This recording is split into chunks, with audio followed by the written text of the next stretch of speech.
our robust due diligence measures, and also the unique needs and motivations of prospective applicant investors.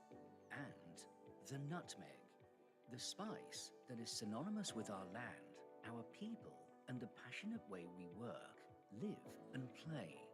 Our unequivocal signal of the central importance of investment migration to the social and economic development of our people.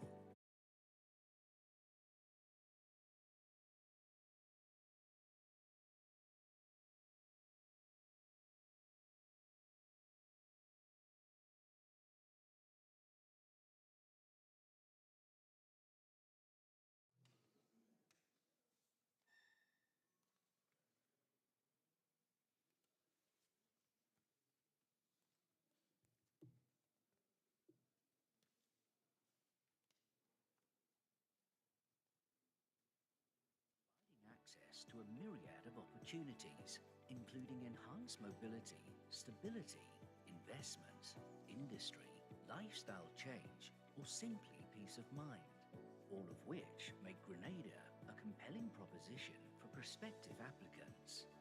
Our new brand represents our promise to our clients, our stakeholders, and the public that will continue to offer investment migration pathways that are rooted in integrity, security, and prosperity.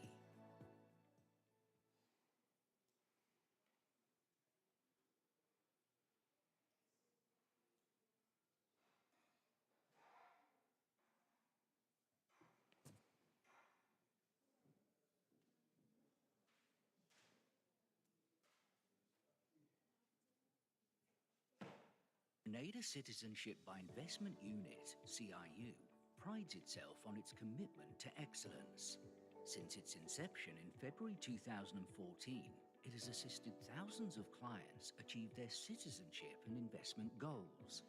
As we celebrate our 10-year anniversary of providing this service to a growing global market, both the CBI Committee and the CBI Unit have given careful thought to how we can develop a new brand identity that embodies our program's growth, robust due diligence, and our dedication to providing exceptional service. This new brand also reflects the strategic importance of investment migration in the national development story of our nation. Today, we are pleased to announce the launch of our brand new identity, a milestone that marks a new chapter in our illustrious journey of facilitating and promoting investment migration. Our new brand identity combines the thumbprint, a universally understood symbol of biometric identity, uniqueness, and safety, a reference to core features of citizenship, our robust due diligence measures, and also the unique needs and motivations of prospective applicant investors, and the nutmeg, the spice that is synonymous with our land, our people, and the passionate way we work, live, and play. Our unequivocal signal of the central importance of investment migration to the social and economic development of our people, to create a memorable brand feature for this new chapter of our role in investment migration. Crucially, we have changed our name. From today, we say goodbye to the brand Grenada Citizenship by Investment Unit, and we welcome our brand new identity, the Investment Migration Agency Grenada, or IMA Grenada for short. Our new brand comes with a clear invitation to applicant investors to unlock the possibilities. We see ourselves as providing access to a myriad of opportunities, including enhanced mobility, stability, investment, industry, lifestyle change, or simply peace of mind, all of which make Grenada a compelling proposition for prospective applicants. Our new brand represents our promise to our clients, our stakeholders, and the public that will continue to offer investment migration pathways that are rooted in integrity, security, and prosperity.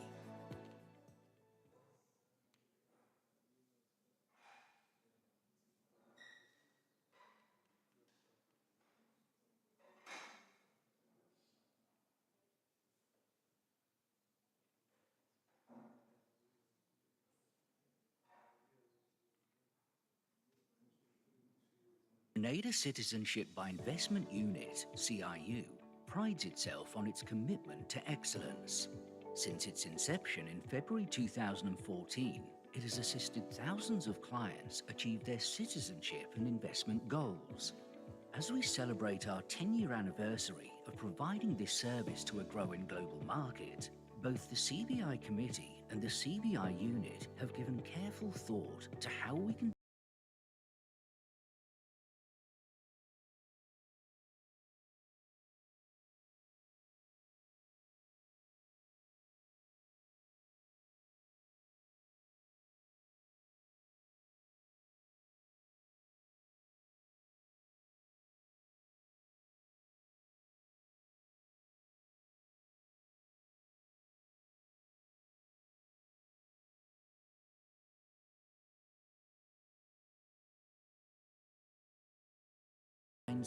the thumbprint, a universally understood symbol of biometric identity, uniqueness and safety, a reference to core features of citizenship, our robust due diligence measures, and also the unique needs and motivations of prospective applicant investors, and the nutmeg, the spice that is synonymous with our land, our people, and the passionate way we work, live and play.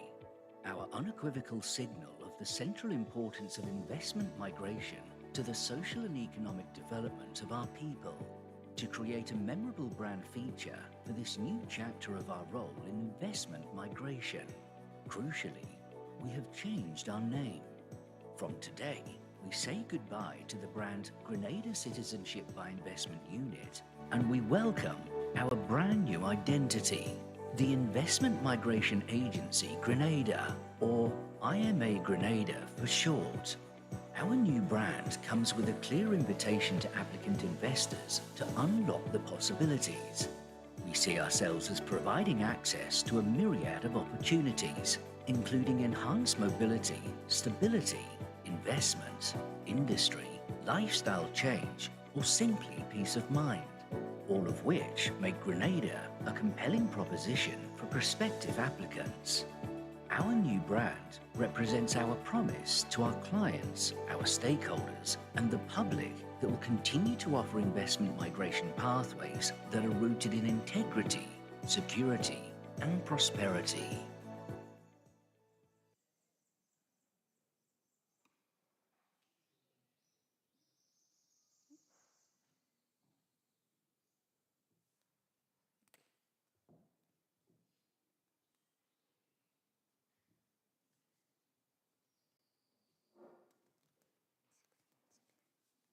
Grenada Citizenship by Investment Unit, CIU, prides itself on its commitment to excellence. Good afternoon, ladies and gentlemen. We will start with a prayer by Rachel Braffett.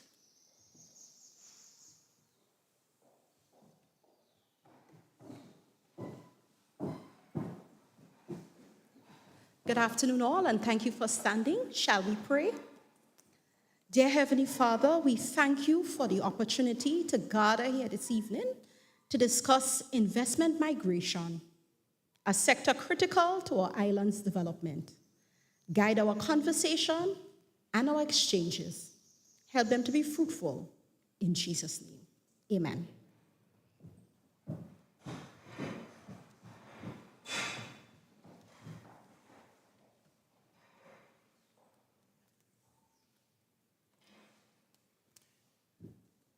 Good afternoon, all, and welcome to this important symposium on investment migration, a subject of great relevance to our country, Grenada. I am Margaret Wilkinson, an attorney at law and also a person within the immigration industry and your host this afternoon. As we gather together, we aim to address and discuss the multifaceted aspects of the Grenada Citizenship by Investment Program, an initiative that has significant implications for our nation's economic development and global standing. Grenada's Citizenship by Investment Program managed by the Investment Migration Agency, has been a cornerstone of our economic strategy, attracting international investors and fostering development within our country. However, it is recognized that there are numerous concerns and misconceptions about the program, especially regarding citizenship and the integrity of our passports. Today's symposium is dedicated to dispelling these myths, providing clarity on how the program operates, its benefits, and the stringent measures placed to ensure it aligns with our national interests. We are privileged to have with us experienced and responsible representatives from the industry who will share their insights and experiences. We have Mr. Thomas Anthony, to my right, my furthest right, CEO of the Investment Migration Agency. He will provide us with the details on the operational intricacies with the rebranding of the Investment Migration Unit. We have Mr. Richard Duncan, OBE, Chairman of the Grenada Citizenship by Investment Committee. He will provide us with a global overview of the CBI program and its benefits for Grenadians. We have with us Ms. Esther Nayak Alexis of Grenada Investment Partners, a local agent under the program, and she will share practical insights on the role of the local agent.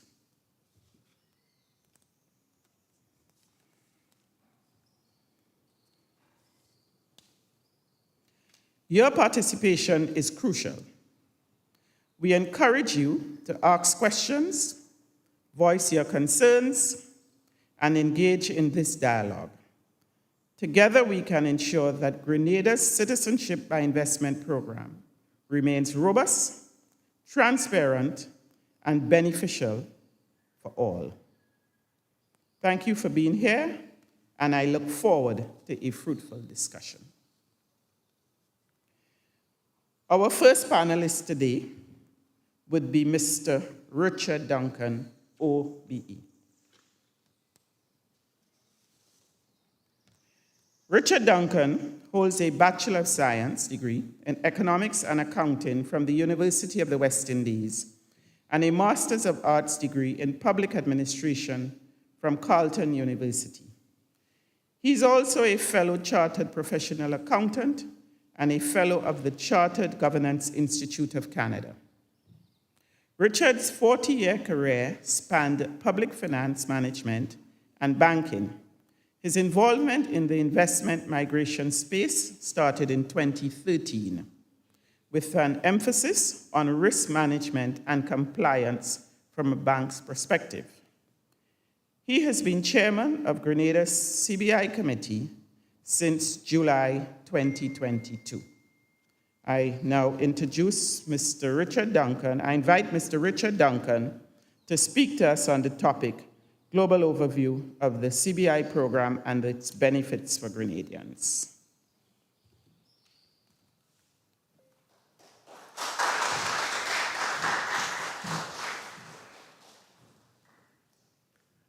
Thank you very much, Margaret, and fellow members of the panel, good evening, and also good evening to the listening and viewing public, and to you, the audience here. So I will attempt to share some information, share some perspectives on the topic, and your questions, comments, and feedback obviously will help to enhance the discourse. So the way in which I'm going to approach the topic will be basically looking at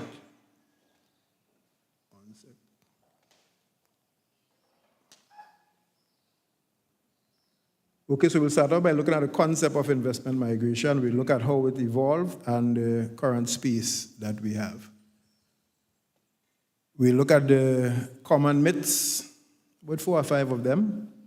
We'll speak about what's the reality with citizenship by investment. We'll look at the ranking of the programs globally, and of course, we'll take a peek at the market for CBI and of course, its future growth.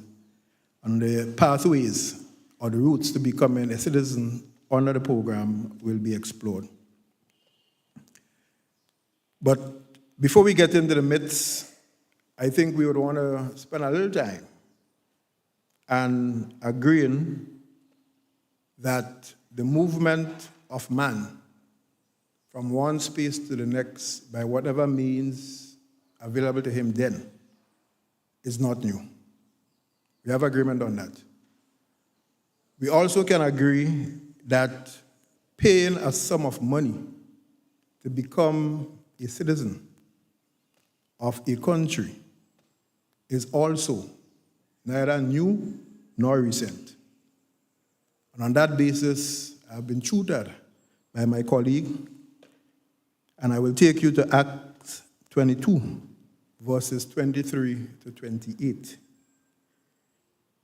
As they were shouting and throwing off the cloaks and flinging dust into the air, the commander ordered that Paul be taken into the barracks. He directed that he be flogged and interrogated in order to find out why people were shouting at him like this. As they stretched him out to flog him, Paul said to the centurion standing there, "Is it legal for you to flog a Roman citizen who hasn't even been found guilty?" When the centurion heard this, he went to the commander and reported. "What are you going to do?" he asked. "This man is a Roman citizen." The commander went to Paul and asked, "Tell me, are you a Roman citizen?" "Yes, I am," he answered. Then the commander said, "I had to pay a lot of money for my citizenship." So here we are today, 2024, and we are speaking of paying a sum of money to become a citizen of a country. So it has evolved many times over the years. And in our own case, I always argued that if you do not give people information, they will use their imagination. And oftentimes, they imagine the worst of things. So the following myths have crept into the CBI space in recent times. Can I get some juice on the PowerPoint? Thank you very much. 1, we are made second-class citizens by selling passports. 2, only corrupt countries sell their passports. 3, CBI provides cover for crooks and corrupt people. 4, CBI program smells of political corruption. And 5, CBI is selling diplomatic passports. So we have heard all these, what I call myths over the years. So what is the reality? Citizenship by investment can be seen as a form of investment migration. So investment migration is a broader term, and under investment migration, you can have citizenship by investment, you can have residency by investment, and other, combination and permutations inside there. And it's really an avenue where citizens of one country, in return for investing in a second country, becomes a citizen or becomes a resident. It is not the mere selling of a passport. By being a resident of a particular country, you are entitled to certain rights and privileges, and certain obligations are, imposed on you. By becoming a citizen, it's the same thing. You have certain rights and privileges, and of course, owning a passport is just one of those. And there are scores of countries over the world, right, that have various investment migration programs. And the USA, for example, have the AB5 program. They have the Europeans with their program. They have Africa, right, programs in many countries in Africa, the Middle East, Latin America, and the Caribbean. So us in Grenada hold a unique place as island nations among the other 4 countries in the Eastern Caribbean Currency Union with a CBI program. So we have St. Kitts. They were actually the pioneers of the concept back in the 80s. You have Dominica, St. Lucia. You have ourselves, obviously, and Antigua, making up the 5.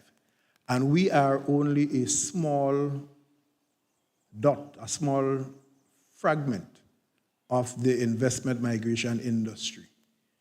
Turkey has the commanding share in excess of 50% of a $15 billion industry. So we, as I say, small players, recent players, but if there are any Rasta men inside here, there's a song that I like, which says, "A slice of Mount Zion is for I, and I want my slice." I think we should aim to get our slice of Mount Zion. $15 billion, right? In a global industry, you need to position yourself to participate. So when we look at the market, you have, during 2021, there were 5.2 million people who became millionaires. All right, giving rise to a total of 62.5 billion millionaires globally. And we all heard about globalization and the blossoming of capitalism, the growing middle class, throughout the world and so forth. And these people are rich, high net worth, and ultra high net worth individuals who, for them, mobility is a major asset that they would want to have. And that is so for various reasons. And therefore, we need to dissuade ourselves into believing that these are poor, hungry, struggling people who, some way, somehow, will come to Grenada as a haven to be rescued from some affliction. They are ultra high net worth individuals. In fact, even us here in Grenada, to fork up $200,000 US, the most we could do is to borrow that and to build a house. These are people who could fork that up in a jiffy and, secure the mobility as part of the portfolio of what would I say, things that I want in life for quality of life and their own standard of living. So China alone, for example, has 6.2 million. India, right, 769,000 and growing. Russia, 386. Nigeria, around 15,400. So the space across the globe is pretty diverse from one continent to the next. And I would say we have not put the USA here, but the CEO, I guess, will point out that an emerging market for mobility is, in fact, the United States of America. And some people in the CBI space are backing a particular candidate so that, more and more people can be interested in the US in, the CBI programs in the region. Having said that, the question arises, who applied for the program, right? Where are our source markets? You might not be able to see it clearly, but I could point out here, if my eyesight permit, that, it doesn't permit.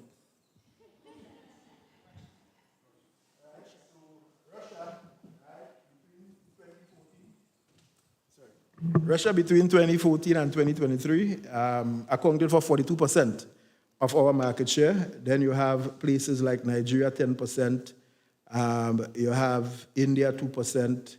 China, 21%. So it's a pretty, wide but dominant spread. China following in close second after Russia, maybe half of what Russia has. So 42 for Russia, 21 for China. And here we are pointing out that you have 5,273 applicants during that period. An applicant is an individual who might have a family of 2 or 3. So really and truly the number of citizens, right, who would have applied and been granted citizenship in the Grenada case is close to 10,000 citizens in the CBI space.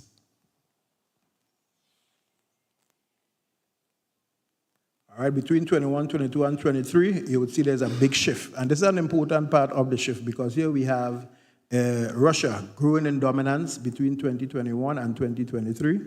So there used to be 19% in 2021. They are now 75% in 2023. And that's because of the special situation with the Ukraine war. So if you want to become a citizen, there are three main options that you have under the Grenada legislation that was passed in 2013. We call it Section 10, Section 11, and Section 11A. Section 10 is simply straight up. You make a donation to the National Transformation Fund of $150,000 and, following all the necessary due diligence processes and security checks, the CEO would explain how that happens. You can be approved for citizenship by the program. Section 11 requires you to invest in a development project, and we have had several of those over the years. Some have succeeded, some have partially succeeded, and one has not gotten off the ground at all, even though funds were paid into them. And this is one of the dark spots or the black eyes, or black eye on the program, as it were. And you could make a significant investment in an enterprise of your own, not within a project, not to the government, but your own enterprise, and you can become a citizen, or eligible to become a citizen, as we have pointed out. So having spoken about the myths, the realities are quite different. First of all, persons gain the citizenship under the program have no more rights or no fewer rights than you who are born here. So you do not become a second-class citizen. They have no more rights than you, nor do they have fewer rights than you do. They are citizens, simpliciter. Granting citizenship for a sum of money, right, is part of our own financial setup and architecture, as it is the case with many countries around the world, and we have pointed that out, so we are not in any special bracket.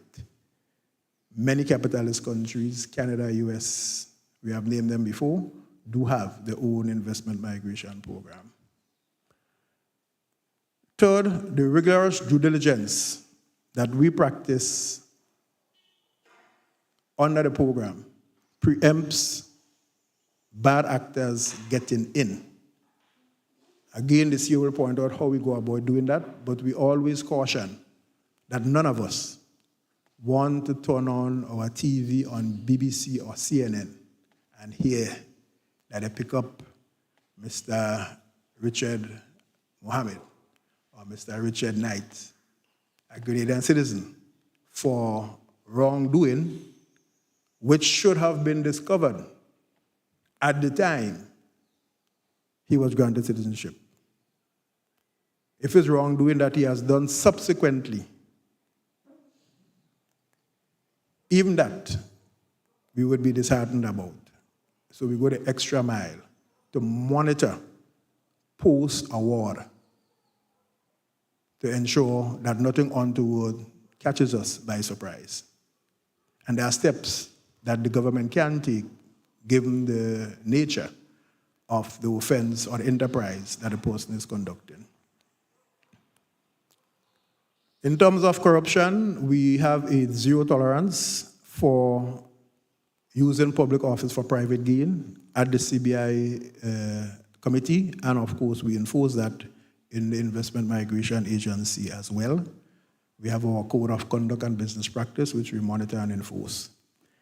And finally, in the CBI space, diplomatic passports are not issued by immigration under that program. I always like to tell people that when you come to diplomatic passports, you go to Botanical Gardens. CBI is located at Burns Point. So just distinguish between the two Bs. We do not treat with such things. And in any event, once the person becomes a citizen, the matter of issuing of passport is not the affairs of CBI, but rather that of Home Affairs and Immigration.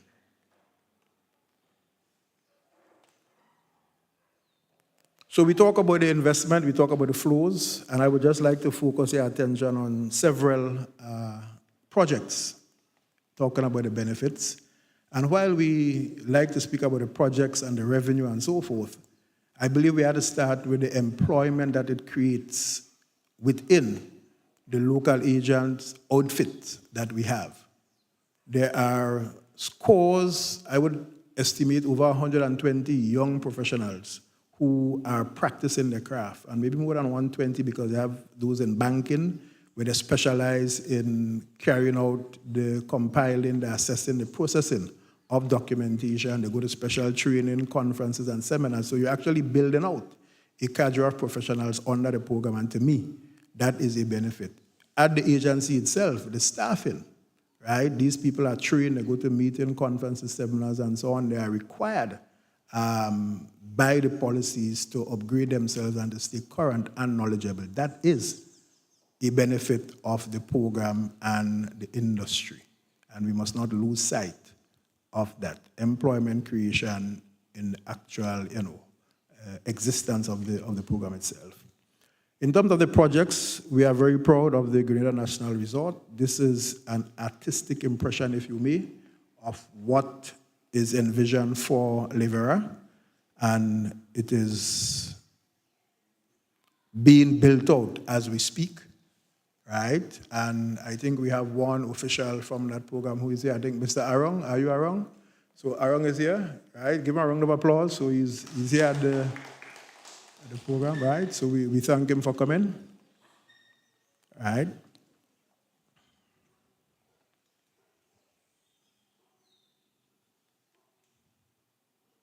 So right now, this is the equipment containers that landed several months ago for the project site. I don't have any update picture, but they actually have driven several hundred piles, laying the foundation for the construction of the first tower of that project. Kawana Bay, right, stalled project, but remember that has been resolved, and there are new substitute developers who are going to take that project forward. And during construction, these projects create scores, hundreds of construction jobs for skilled and unskilled people.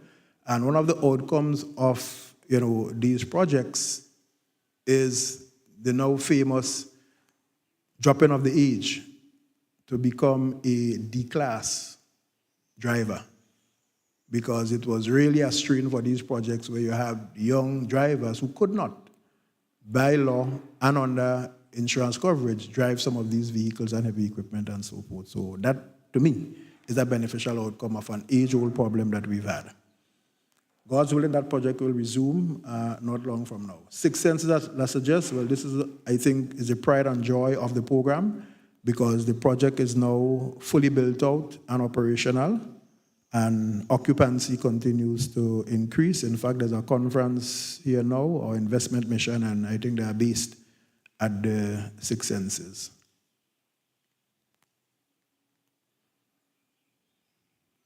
This is just another view at dusk. This is at nighttime at Six Senses. And again, people are gainfully employed. The fishermen are, supplying fish. There's fresh fruits and vegetables from the farmers, and the economic spin-offs are quite clear. Silver Sands Beach House is another one that we are very proud of. Right? Here you got a nice aerial shot during construction. Here you have a nice aerial shot again on completion. Now, we like to suggest that CBI is only for big international investors. They are the ones who have primarily taken advantage of the program. But we have the Point at Petit Calivini, which is a local Grenadian developer who has built out this project successfully, right, under the CBI program. So if you take a drive down to Lefebvre Blue and you hang right, you could get to that property. We have Hideaway Luxury Apartments close to SGU. This is it here again, built out by a local developer under the program. You have St. David Agro and Cottages. And this is an artistic impression of that project, and the developer is here with us, so I'd like Dr. Oliver Paul to take a bow.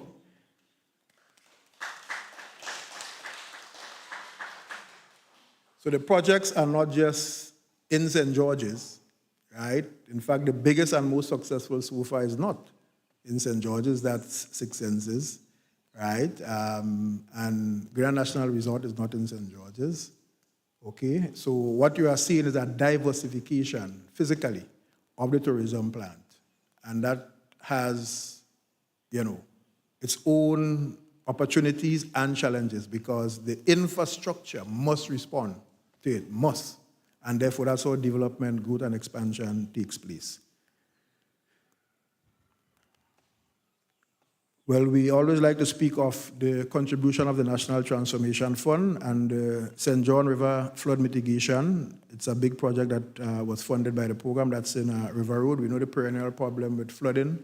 We could link it back to climate change, and we could agree that at least under the CBI program, here is one project that has solved or resolved a problem for us which has been exacerbated by climate change, and that is the occasional flooding, loss of property, disruption of business in River Road. We also have the Monkuma Road, which again was a major rescue for the challenge created by the Molyneux land slippage. So we are proud of the contribution made by the CBI program in this regard. I want to thank you for listening. I hope that the snippet I give you is sufficient to lead you to conclude. One, the myths of what the CBI is about are just that, myths. The reality and the truth, we continue to discover and explore. The benefits, I think, are quite clear to my mind and to the casual, honest observer. Thank you very much.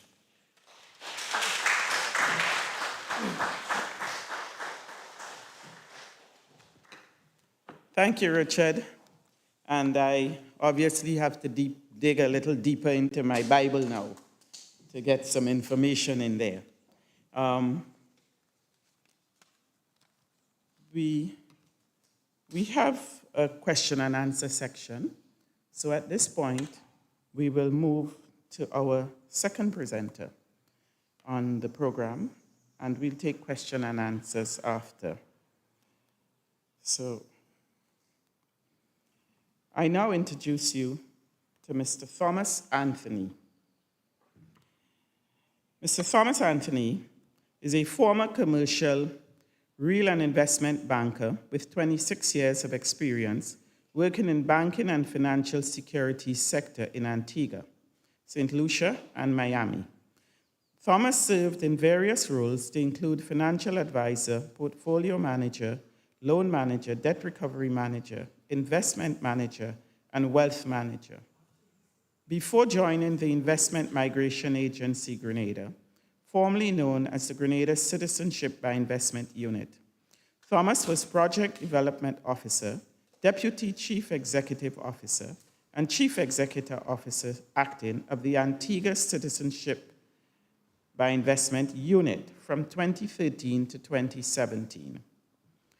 Thomas was Global Head ICV, Immigration, Citizenship, and Visa at Exeter, a global governance risk and compliance firm until 2018. He has published multiple articles which cover a range of topics in the investment migration space and is a prominent speaker in this arena.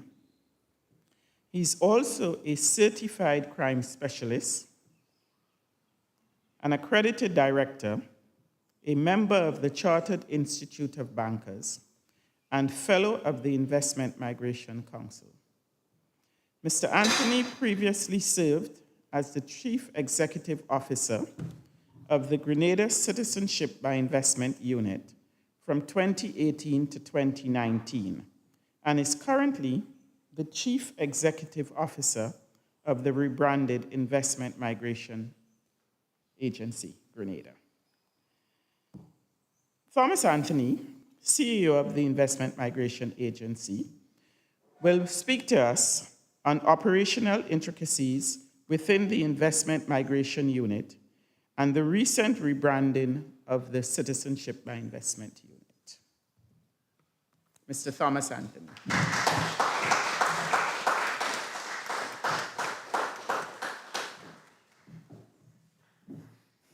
Good afternoon. Thank you, Margaret. Good afternoon to the St. David community, those of you in person and those listening and viewing online.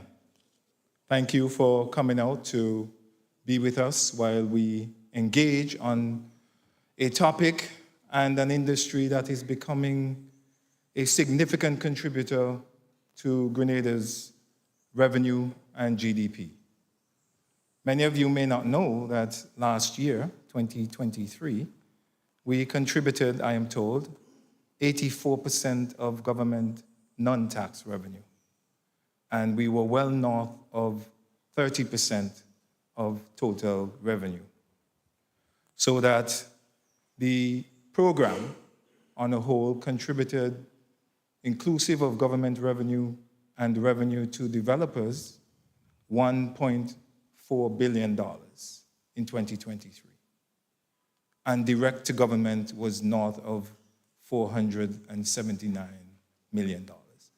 I say that so that you understand the scale of the contribution that this program makes to government and to the country. And the chairman has made my job a little bit easier in that he has gone through some of the projects, government and private, that are funded by CBI receipts. And I see I'm challenged by the same technology issues? Yes, okay. So this afternoon, I want to share with you some of our thoughts regarding the rebranding so that we moved from the Citizenship by Investment Unit to the Investment Migration Agency in earlier this year. And we'll talk about why that was necessary. We'll talk about the process for applying for citizenship. What is the process we take these applicants through before we make a determination as to whether they should become citizens or not? Who is granted citizenship? The grounds for denial, as we consider the applications, where citizens come from, and the chairman went through some of that, the revenue collection, and where are the money spent. So prior, we were known as the Citizenship by Investment Unit as a function of the Citizenship by Investment Act and the administrative arm of the Citizenship by Investment Committee. As you would agree, the Citizenship by Investment connotes a transactional relationship so that individuals make an investment and they apply for citizenship and it's either granted or denied and they have no other relationship with the country granting the citizenship. And we felt that we wanted to move away from that and to create a platform where we can make other offerings to individuals who are interested in being part of the Grenada story. And so investment migration, therefore, means that we can and will create a residency component of the program. And the conversation now is about the residency by investment component being created so that individuals who may not be interested in becoming a citizen directly after making the investment can come to Grenada, reside for a certain number of days or weeks per year over a period of time, let's say 3 years, paying an annual fee, and then qualifying to become a citizen. So that you will see that immediately it's not a transactional relationship, but one where they are invited to be among us, make investments in other ways, and learn the Grenada ways. One of the other things that we're thinking about as it relates to the investment migration is having individuals who have applied for citizenship having to come to the country before being granted citizenship, to deposit their information, and once that is done, then the citizenship certificate is issued, and they can then use that certificate to apply for a passport. As the chairman said, we do not engage in the passport process. We merely process applications for citizenship, make a recommendation to cabinet. If that individual is granted citizenship, the certificate is issued, and then they can go off and apply for a passport like any other Grenadian. So the rebranding, what we considered, just like the thumbprint is unique to an individual, we felt that the nutmeg, similarly, is unique to Grenada. And you know more than I do that prior to 2004, Grenada contributed was the second largest producer of nutmeg in the world. And that spice has become an important aspect of Grenadian culture and its cuisine. And so we felt that to combine the uniqueness of the thumbprint with the uniqueness of the nutmeg to produce our brand mark was a good idea. And you can see elements of the thumbprint repeated in the nutmeg, and so it was an easy decision to make. Hence, the brand mark is a combination of both. And as I said earlier, we are now IMA, or Investment Migration Agency, Grenada. And the Unlock the Possibility, we believe, is a call to action for those individuals who are considering becoming citizens of a country. And this gives them the idea, the understanding that there are many possibilities that you can unlock by becoming a Grenadian citizen, such as global mobility. You may know that the passport affords travel to more than 140 countries without having to go through a visa process. And this is one of the attractions of the program, quite frankly. And so individuals with passports that may allow for travel to 75 countries would see the attraction in having a Grenadian passport. So hence, call to action, unlock the possibilities. This year is the first time that the agency is directly engaging with the market. Prior, the marketing and promotional effort was left largely to marketing agents and to a lesser extent the local agents as well as developers.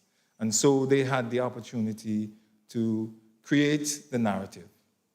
And we decided that it is the agency's responsibility to create the narrative, to manage the narrative, to tell the story, and to be in the marketplace engaging with stakeholders, such as marketing agents, but also the opportunity to engage with individuals who are seeking second citizenship. And so the committee agreed and approved a sizable budget to allow us to do that. And we were able to afford such a budget because, as I mentioned prior, we had significant revenue in 2023. And we can talk about why that was so, but I'll leave that for the Q&A to see whether you have an interest in engaging on that particular topic. But just to say that we're not just going to the planned industry events, we are doing two other things. We're creating our own events in the source countries, but we're also going to non-industry events. Again, to engage on a B2C basis rather than a B2B, which is what the industry largely is. And B2B, by that I mean, when we go to these planned industry events, we're talking to marketing agents. Going to these non-industry events, we will be speaking to individuals who are high net worth and ultra high net worth individuals who may be in the market for a second citizenship. And the chairman mentioned earlier that the US market is emerging as a significant market. As a matter of fact, one of the major marketing agents for the Grenada program has indicated that in 2023, most of their applicants for programs globally came from the US.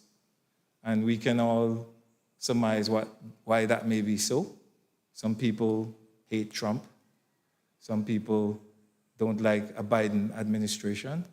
And some people are running from the security issues as the gun violence is taking hold in many areas previously not so.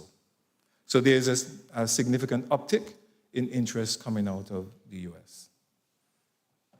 So here we talk about what's the process as we determine who becomes a Grenadian citizen.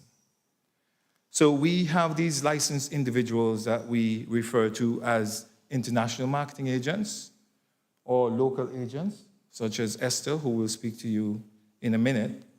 And there are also the approved developers. And in this mix also is the bank. And currently, the only bank accepting receipts, CBI receipts, is the Grenada Cooperative Bank. So before a client gets to the agency, there are several layers that they must go through. First, the interaction is with the marketing agent. And the marketing agent is an agency and individuals that we issue a license to after putting them through a robust due diligence process. And I will talk about that process in a minute. The due diligence process is the same for marketing agents, local agents, developers, and applicants of the program. As I said, I'll talk about that in a minute. But the interaction is first with the marketing agent. And the marketing agent conducts some minimum KYC on those individuals to make a determination as to whether they will engage with them. Once they would have decided that they will engage with them, they then pass them on to the local agent, who also conducts some KYC on those individuals to determine whether they will onboard them. Once that decision is made, the application is then submitted to the bank. And again, the bank conducts its own KYC and make a determination as to whether they will receive funds from those individuals. If the answer is yes, or if the answer is no, the application never comes to the agency. If the answer is yes, then an application is submitted to the agency with additional documents to those which would have been submitted to the bank for consideration. And we'll talk about some of those in a minute. So you can see that before the application even gets to us, there are 3 levels of due diligence that would have been conducted. But once the application gets to us, and I believe we should go to the next slide as this, thank you. So once the application gets to us, we engage in a due diligence process that looks like this. And perhaps the next slide, if you don't mind. Okay, so I'll talk you through it. So we engage with the Financial Intelligence Unit, who in turn engages with the Joint Regional Communications Center, which is located in Barbados. And in a nutshell, the Joint Regional Communications Center is a sub-agency of CARICOM Impacts. CARICOM Impacts has responsibility for border security and national security across the Caribbean, not just CBI countries. We also engage with international due diligence providers who conduct investigation on these clients. And the investigation that is conducted by the international due diligence provider includes desktop research, but it also includes human intelligence on the ground in the country where they live or would have lived for a year or so or more over the last 10 years. And if there is cause to go back beyond the 10 years, the international due diligence provider will also do that. There's a requirement for applicants to provide their work history, for example, going back 10 years, to provide their address history going back 10 years, to provide a police clearance certificate from every country that they would have lived in for a year or more over the last 10 years. So I think you can see that if a crook or a criminal or a fraudster wanted to hide from the law, this is the last place you would go, because we are doing research on you in every single country you would have had a footprint in for a year over the last decade. And for the FIU, as I said earlier, the FIU utilizes the services of the Joint Regional Communication Center. The Joint Regional Communication Center has at its disposal significant assets so that they have connections with other border security agencies, with intelligence agencies, with law enforcement agencies, Interpol, Europol, the US intelligence system. The US, European Union, the UK, and the Canadians, they have a seat at JRCC as they are partners in this enterprise. They contribute from a revenue perspective and a technical perspective to the operation of the Joint Regional Communication Center. And we do not make a decision until and unless the FIU comes back with a cleared report. Where the FIU determines that the applicant is not cleared, it's an automatic no. Where an individual is found on a sanctions, international sanctions list, the answer is no. So again, it's a very rigorous, robust process to determine who becomes a citizen. Currently, our denial rate is about 4%. And it's probably higher. That number is from last year. And I'll do some work to come to the public with the current number. But last year, we denied 4% of the individuals who applied for citizenship. Can we go back to that slide? Let me speak to that for a minute. So these are some of the reasons that an individual would be denied. Did you provide false information? And we discovered it in the due diligence process. If the answer is yes, you're denied. Where you would have committed a crime and you've not received a pardon, and the penalty would be 6 months in prison for an equivalent offense in Grenada, you're not eligible. Where you are under criminal investigation, where we consider that you are involved in activity likely to cause disrepute to Grenada, you're not eligible. If you've been denied a visa to a visa-free partner, such as the UK, the Schengen area, you're not eligible to apply, unless you would have successfully reapplied for a visa in that country. If you've been denied in another Caribbean CBI program, you are not eligible. We can flip to the next. And these are some of the questions that we ask on the application. And I'm not going to go through all of them. This is information that can be made available to you. As a matter of fact, it's available on imagrenada.gd. Yes. And so if you answer no to some of these questions, and we discover that it's an untruth, then you will be denied. I'm sure you don't want me to read through these questions, right? But you see, number 10, have you been denied citizenship in another country, for example? And Chairman alluded to this.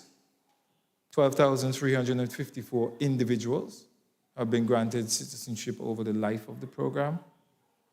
And the map here shows where applicants would have come from.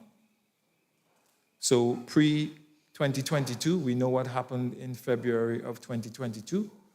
And so a few months after that started, the programs available to Russians globally shrunk from 25 or more programs, CBI and RBI programs, to just 5 programs. And at one stage, Grenada being the only country in the Caribbean to accept Russian applications.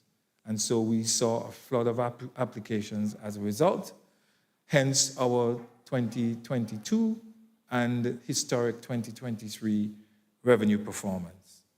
And we see post-2022, the uptick in the Russian number. So from 10% to 46%, and I believe it was more than 70% share that you indicated is the current number. The next slide. Again, the revenue. So we can see from 29, $118 million, this is EC dollars, by the way, to the 2023 number of $383 million. This is just the revenue receipt directly to government. No, go back, please. The revenue receipt to government does not include, as I said, the investment into projects. This is just revenue receipt to government. And Q1 2024, we're already over $113 million. Go ahead.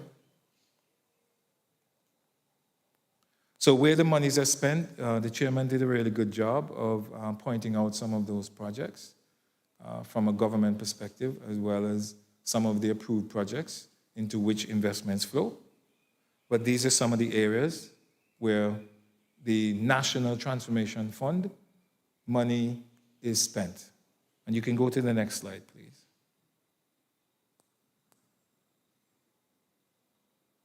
Again.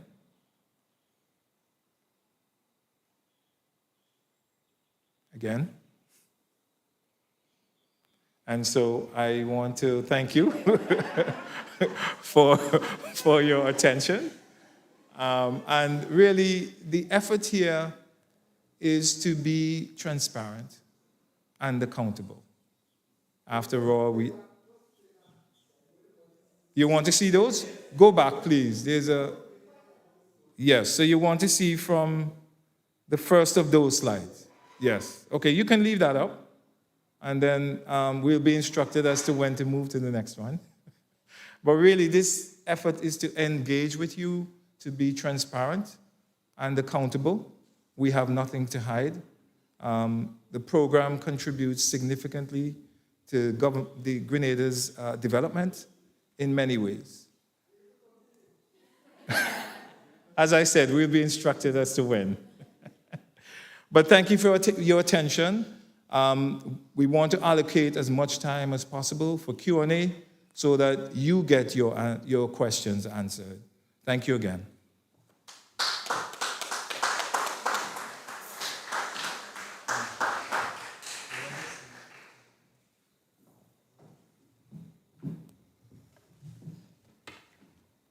Thank you, Thomas, for giving us that information. We now know where the money goes. So I introduce our third panelist, Ms. Esther Nayak Alexis of Grenada Investment Partners, a local agent under the program. Esther is going to speak to us about the practical insights on the role of the local agent. Esther Nayak Alexis is an entrepreneur, owning and managing various companies. She is also the owner and Chief Executive Officer of Grenada Investment Partners, INC. Mrs. Nayak Alexis holds various qualifications in law, project management, risk and compliance, and has over 20 years' experience working with immigration, residency, and citizenship planning, including working with various roles in crime intelligence, organized crime specialist, risk and compliance manager, UK immigration caseworker, Homeland Security Policy Advisor, legal advisor, and executive in Judicial College in various countries, including the United Kingdom, Grenada, Portugal, and countries in Europe. Mrs. Alexis has a successful, varied career with many years' business experience in both the public and private sector in the United Kingdom, bringing with her extensive knowledge and experience of the Grenada CBI program, ensuring the optimal effectiveness and efficiency as a local agent. She possesses excellent communication skills, a keen eye and knowledge of the CBI compliance, along with in-depth knowledge of international immigration legislation. Ms. Esther Nayak Alexis.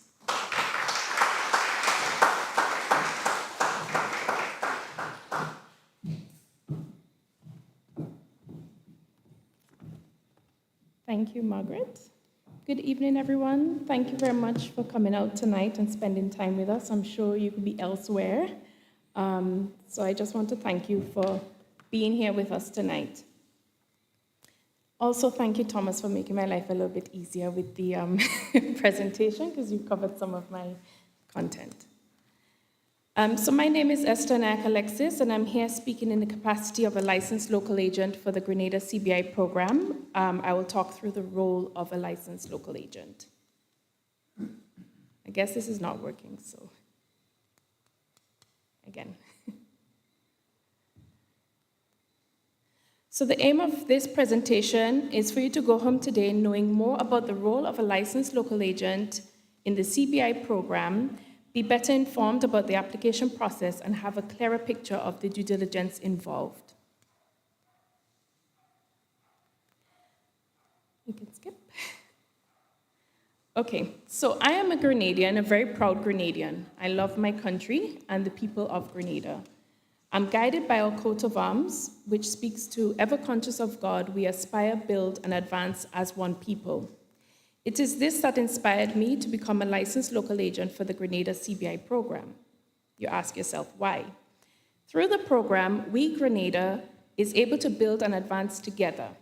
This is through the National Transformation Fund or real estate projects to build our local economy, create more opportunities for Grenadians, and show the world our beautiful island. This is why I take my role as a licensed local agent seriously. To ensure only those with the right intentions to progress through the CBI process. So how do we do this? To be able to be a part of the program as a local agent, we must be licensed. Thomas touched earlier about the robust due diligence process. So ourselves would have to go through a due diligence process. This ensures that the local agent is not at risk of compromising the integrity of the program. We are governed and abide by strict acts and legislation put in place to ensure our practices are ethical, legal, and transparent. We are held accountable by the government and the CBI program. If we do not demonstrate these, we'll be ineligible for a license and unable to practice as a local agent.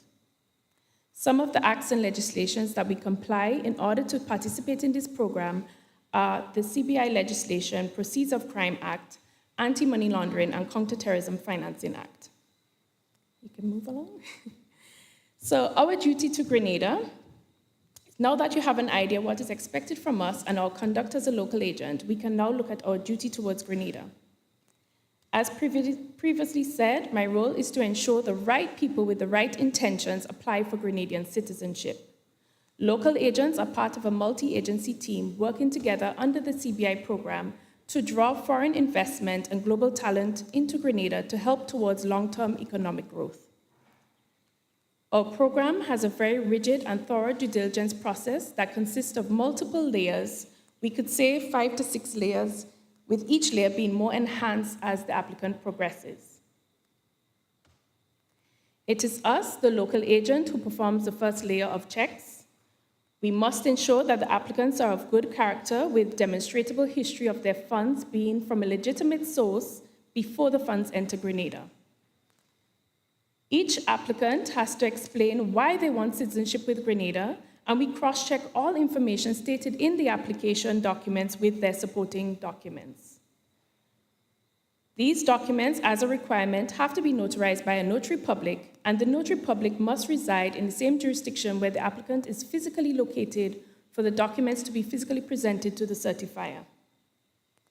It is only when an applicant has satisfied the checks outlined we allow them to progress on to the next stage, which has further checks that are more in-depth. Our initial checks are strict, and as a result, not all applicants make it through to the first stage of the application process. Can change. So I'm going to talk through the stages that are listed there: the onboarding, risk analysis, documentation, the bank, IMA Grenada, and post-approval. I'll try not to bore you too much with the processes.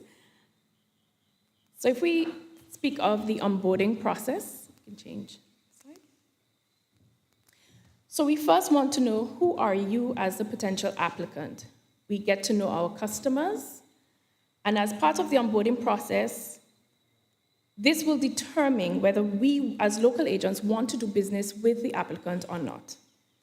It is us, the local agent, where the CBI process is first initiated. We are the first to receive an application from somebody wanting to apply for the Grenada Citizenship by Investment Program. And as part of our legislation, IMA Grenada cannot receive an application directly from a potential applicant without first going through a licensed local agent. Again, this allows us to communicate and get to know our clients better when reviewing their application. I like to view our role as being the initial barrier or gatekeeper between the applicant and the IMA Grenada. So once we receive the application from the marketing agent, we would have the first opportunity to decide whether that potential applicant is somebody who meets the criteria and are eligible to apply for the program, and whether we also want to work with that applicant. So we would receive personal information about the applicant, and we would ask some screening questions to ensure they're eligible to apply. Next slide. So we would do a risk analysis, which entails, as part of the process, each applicant is risk assessed. This will determine whether the potential applicant is low, medium, or high risk. The potential applicant will also provide the biodata of their passport and some personal information, such as their date of birth, occupation, companies they own, and we would complete checks on the information that has been provided. We would use databases that are well-trusted and used worldwide to conduct an initial check on each individual. The information will show hidden alerts, threats, if they're on a sanction list, if they have committed any crime. Right at the onset, generally speaking, we could see that information. This allows for further scrutiny of the individual to be completed to determine if we want to go ahead and process the application. As a local agent, we want approvals and not denials, which is why we take on clients who are suitable for Grenada. No local agent wants to be known as the local agent that has denials for their applications. For example, if the applicant has committed a crime and they're eligible to apply because our legislation does not allow criminals to apply for the CBI program, we would not onboard that client.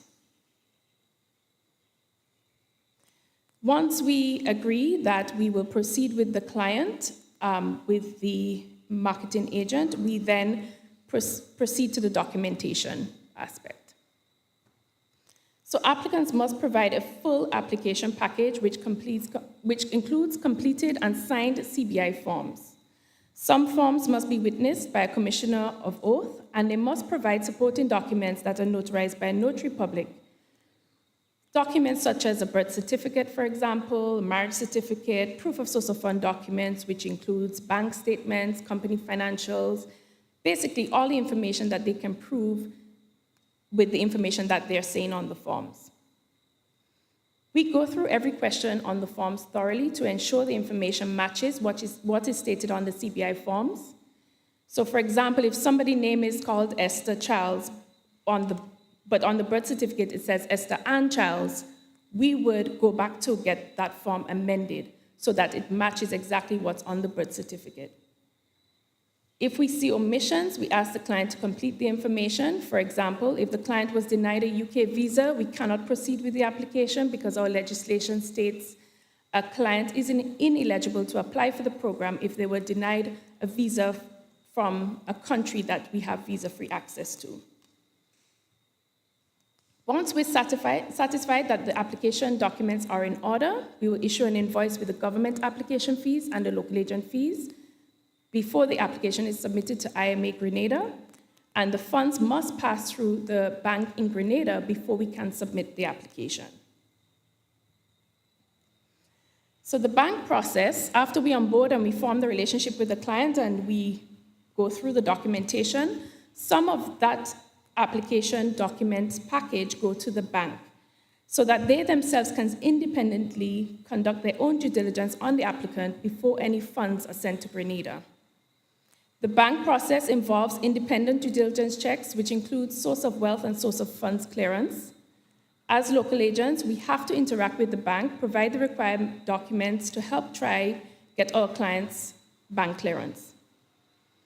If the bank does not clear the application, the funds will not be allowed to enter the bank in Grenada, and therefore the government cannot receive the application, IMA Grenada cannot receive the application, and the due diligence fees, nor I as a local agent can receive my payment either. So if the application is denied by the bank, this applicant cannot proceed further for Grenada citizenship. And I think that's a very important point to make, that it would have gone through 3 layers already, and if it stops at the bank stage, it does not proceed further. This adds to another layer of rigorous checks that the Grenada CBI program entails. Hiding information is never a good idea. It will become a red flag and it will be found by the bank, so we advise clients up front to disclose all information up front to ensure the application can be considered, and it's just useless hiding information when it can be found even before it gets to IMA Grenada. The bank is a regulated entity and they have laws, policies, and best practices that they have to comply with. So our relationship with the bank does not influence their position to accept or deny any applications. They are also audited, so they need to ensure they comply with their regulations and national standards to not jeopardize their banking relationships with the intermediary banks. If the bank reverts for any information, I discuss with the client and ask them to provide the information and supporting documents that the bank requires so that their application can receive bank clearance. Once clearance has been received, we can proceed to receive the government fees and our local agent fees and proceed to submit the application to IMA Grenada. Next slide. So once the government fees are paid and we could submit the full application to IMA Grenada for the processing to start, the application documents are all submitted electronically, thanks to IMA Grenada and their technology upgrades. So IMA Grenada job starts now. Once they have received the application documents, they undertake a review to ensure we have submitted all the required documents that matches their checklist.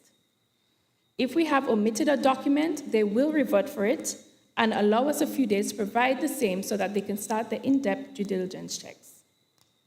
Once they confirm they have everything required, they will issue a letter confirming receipt of the application. As local agents, we aim to get the application documents right first time, as this will ensure efficiency throughout the process. If we omit documents and submit to IMA, they will revert, then we have to go back to the client, and we're frustrated, client's frustrated, IMA is frustrated, everybody's frustrated. It slows down the process. So the aim is to provide a full and complete application up front. Once the application process starts processing, this stage is where IMA's team work hard to conduct their due diligence checks to identify and verify information provided in the application, and also confirm that the client is who they say they are, and also they are provided true and accurate information. The clients must also attend an interview as part of the due diligence process. Us as local agents wait during this stage to receive confirmation as to whether the application was approved, denied, or if they need further information to verify some points. Of course, we all want clients to be approved, and we try our best to ensure clients provide the required information to IMA. However, as local agents, we have no control whether Cabinet approves, denies, or asks for more information for an application, nor do we want to be part of that decision-making process to keep in line with the program's integrity. Also, at the same time, as much as I would like to receive only approvals, I do understand why some clients may get denied, and not every application can be approved to ensure the integrity of our program and also to ensure only good applicants with good intentions become citizens of my country. Next slide. So I'm going to talk through the post-approval stage. Once an application has been approved, both myself and the client are happy. With the approval letter that client receives, they have 30 days to pay the investment funds, which is either contribution to the National Transformation Fund or to the real estate project they are investing in. If they're investing in a real estate project, the client needs to provide proof that the investment funds have been sent to the real estate developer's escrow account and the government contribution is sent to the government. If they are investing in the National Transformation Fund, then they will send the funds to the local agent and we will transfer the funds to IMA Grenada. If the investment amount is not paid within 30 days, we will get a warning letter for asking us for the payment. Once the investment payment is received by government, they will issue a letter of receipt and then the client will need to provide a sworn oath of allegiance before a notary public or magistrate, and then we will apply for the citizenship certificates. So once the citizenship certificates are issued, then we apply for the Grenada passports. And that's the process in a nutshell. So thank you very much.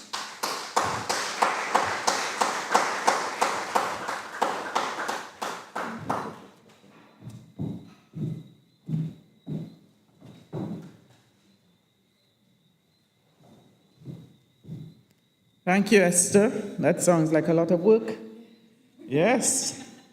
So we now have Ms. Carleen Bristol, Deputy CEO, who will do a little bit of giveaways on behalf of IMA and give us a little break and a little relaxation from all that information we have just gathered, because it's a lot of information to absorb within, it was 70 minutes have passed since we've been sitting here absorbing information. And it's a lot. For some of us, it's new. For others of us, we know a little bit about it. So Carleen is here to give us a little relief from all that information. And then I will go into asking some questions of the panel, and we move forward from there.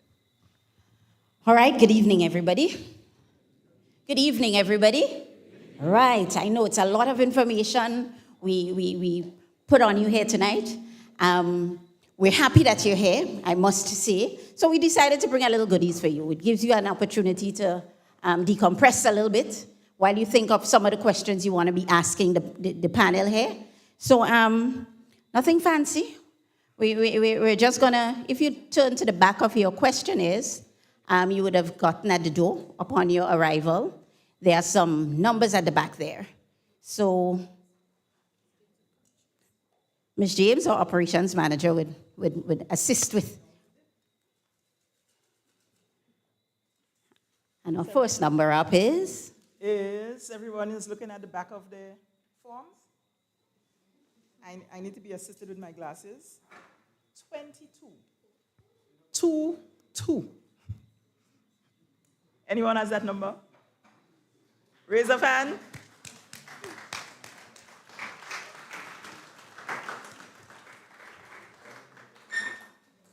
If I had selected that number, somebody would have said it, it had something to do with the hair, but it's not. I didn't select it. Our next winner. Okay, I'm stirring. No, let me do it.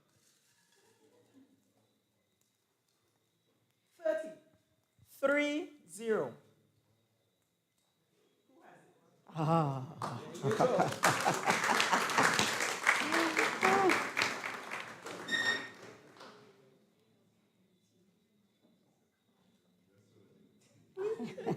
Verification. By the way, IMA employees, you're not eligible to take part, right? So you shouldn't have a form.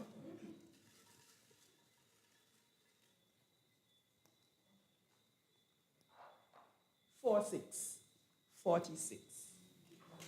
Aha. Right.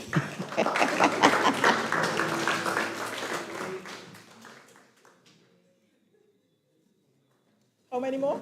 Two. 2. All right. Some people are seeing that it's not going to be them, it's not going to be them, or they're wishing that it's going to be them now. So with the last two. 29. 29. What?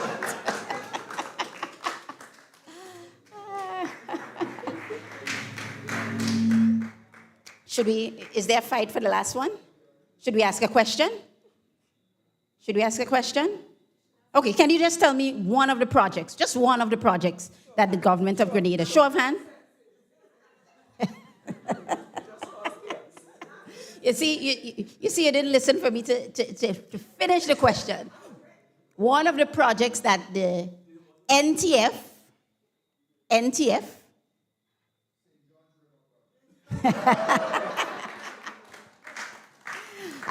so there goes, a little wisdom came there. He waited for the end of the question. Thank you so very much. And I hope you're ready to ask your questions.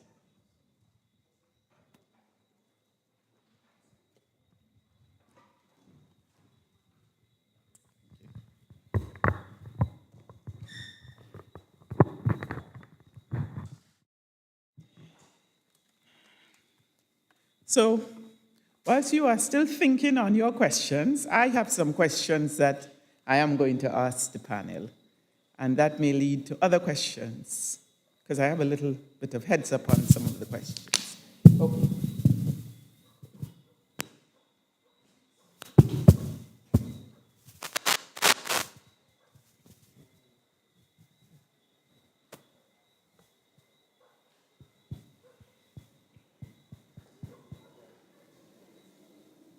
Mr. Anthony, you get the first question. How long, with all these checks and balances that you have given us, how long has the application process from when the application is submitted to the unit to when an applicant receives citizenship?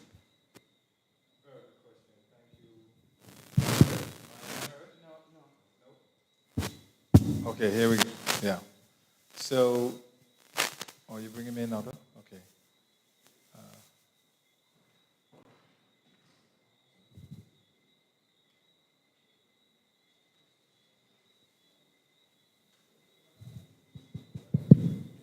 Thank you. So, ordinarily, we would be processing an application within a 4 to 6 month window of time. But as I explained earlier, we were overwhelmed by the application submission number in 2022 and 2023. And so we are currently, we were previously more than a year processing applications. And we're currently at 8 months as it relates to the 2023 applications, but we are within a 4 to 6 month window as it relates to the 2024 applications, because we made a decision to create 2 tracks so that the 2024 applications are not joining the backlog line. They're being processed as they become available for processing. Thank you. Mr. Duncan. I know you are just the chairman of the Citizenship by Investment Committee, and you don't make the policy. But do you get the impression that Grenadians are seeing and feeling the benefits from the Citizenship by Investment program? I don't think that they are to the extent that they should, in that we are only 2 years for informing people, showing people, telling people, first of all, what the program is all about, and secondly, how it is. The program impacts the public finances, the projects in terms of government, as well as in terms of the infrastructure development and the private sector projects, hotels mainly, that have been built. A lot of people do not know, for example, that Dr. Oliver Paul has a project, and I might be passing in front of this place every day. Some of them are working as masons, heavy equipment operator, and it does not click. So I think the information is there. We just need to propagate it some more and to have people spread the word, including employees of the Investment Migration Agency, who hitherto did not want people to know where they were working.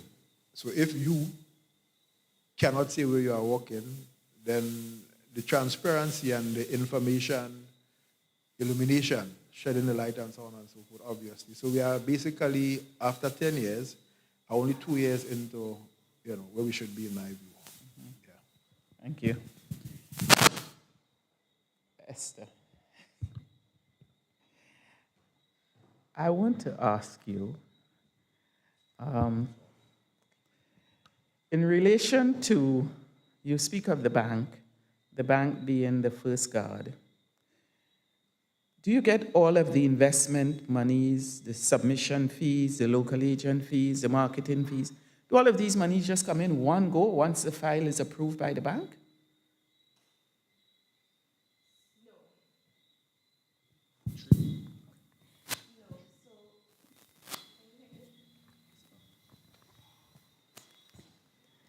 So no, the first set of fees after the bank has cleared the file that I can receive would be the government application and due diligence fees and my fees as a local agent.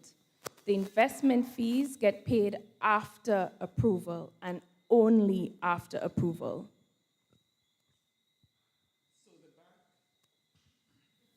So the bank would not accept.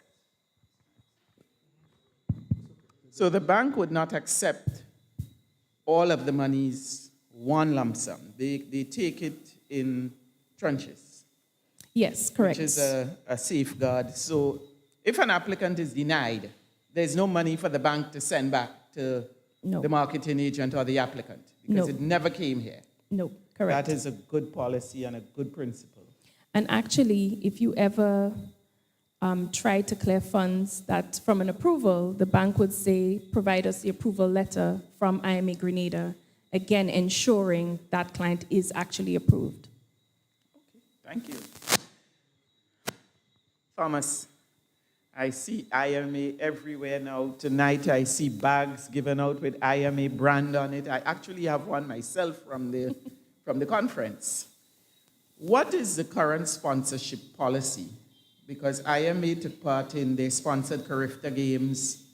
They are now sponsoring Rainbow City All-Stars. What is the current sponsorship policy for the IMA? And this is a question that came to me this morning. So after the deputy CEO was on the radio speaking about the sponsorship of the various things, that question came. So it is here in the public forum.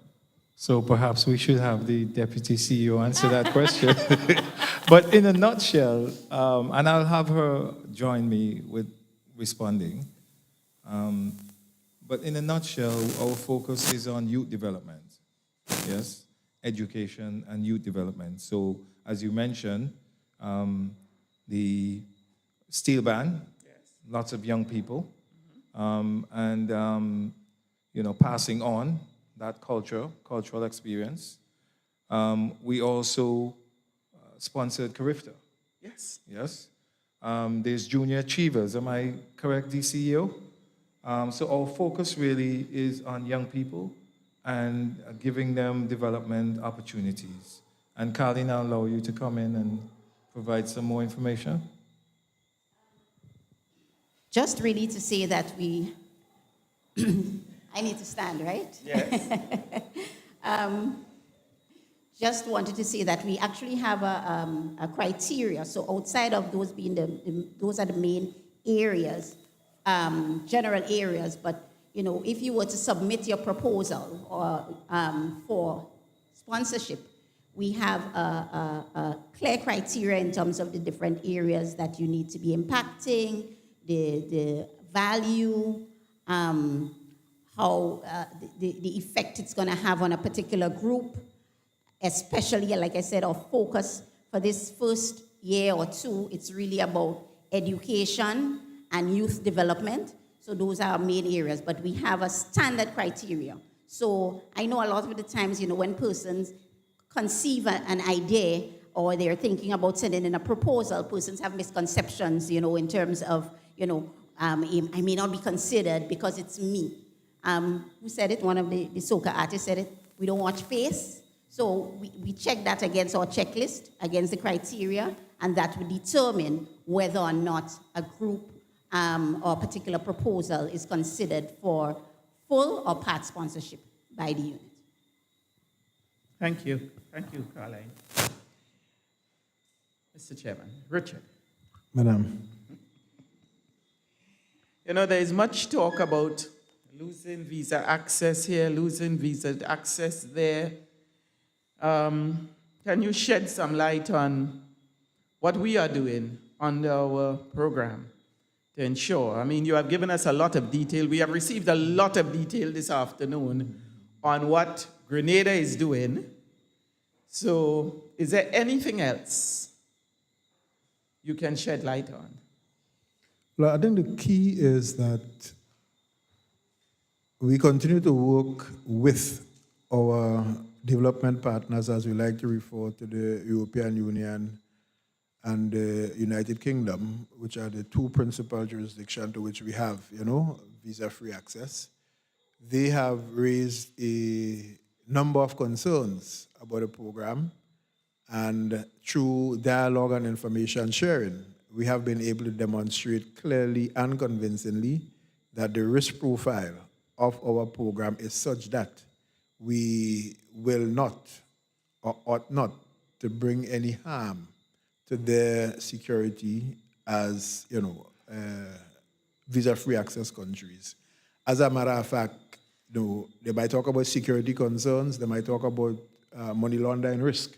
So we have been able to consistently demonstrate the rigor with which we do our DD, and that has been satisfactory.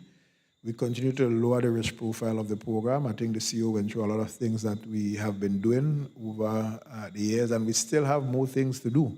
So, for example, we have, just as IMA, been subjected to a risk assessment by the anti-money laundering, counter-terrorist financing agency in Grenada. And that came out pretty nice. But this information now will feed into the Caribbean Financial Action Task Force and the Global Financial Action Task Force, which will show how well we are doing with those aspects of the program, how we are managing the risk, how we are, to use the word again, lowering the risk profile and the threats of the program being abused by bad actors. And that's a real defense, to our visa-free access. Thank you. Yes? Yes. So over this year, the period of this year, I have been, as the applications come to me, I have been recording a particular data point. That is, how many of these individuals, or what percentage, have visas to the Schengen area, to the UK, to the US, and to Canada. Yes. And you would be surprised perhaps to know that the majority of the applicants already have visas in their first passport, right? So many of them are not doing it necessarily for visa-free access. There are other reasons, security reasons, for example, to have a plan B. Or some people just like the idea that they have more than one passport that they can rely on. And you have a really good story that I'm sure you're going to share. I have 3. But I have 3 passports. this is, I'm compiling this data so that when we engage with these development partners, we can say, well, here's the information. Factually, this is the percentage of individuals who already have visas to your countries, have gone through your visa process. That's good. And one further footnote, Yes. we speak about a 4% denial rate, Yes. which does not properly describe the rigor of the DD process, because those who are rejected outside in the yard before they get to the gate by the local agent, those are not counted. Those that are refused by the bank, they are not counted. When we're talking about denial, we're talking about those that actually reach IMA. DD has been done, we do the assessment, and we say deny. That's the 4%. So I think we have to improve our data capture that will better describe, to me, the rigor of our DD process. And Margaret, sorry, I just wanted to add that personally and from an agency perspective, visa-free access for us is not about whether the program will be impacted, but about whether the community here That is will correct. be impacted by losing visa-free access. And so all of that, the things that we do is to ensure that we maintain that access so individuals can visit their families in the UK and in the Schengen area and other visa-free countries. And I think, well, I know and I observed in the reasons for denial is that even if someone actually go through all the rigor and they pass all these things, if there is a national security risk, Cabinet is still at liberty to say, no, you're not coming to Grenada. You are a national security risk to this country. And I had one such application because the individual was passed everything, had the money, did everything right, but was a declared anarchist. Could you imagine if that person was granted citizenship and came to Grenada and declared the anarchy down here? So the national security point also safeguards us. But I have one for you, Mr. Anthony, as you're on your toes. Is there ongoing checks and balances on persons that are granted our citizenship? Yes, that's a definitive yes. So the international due diligence providers, we contract with them to have continuous monitoring of the individuals even after they become citizens.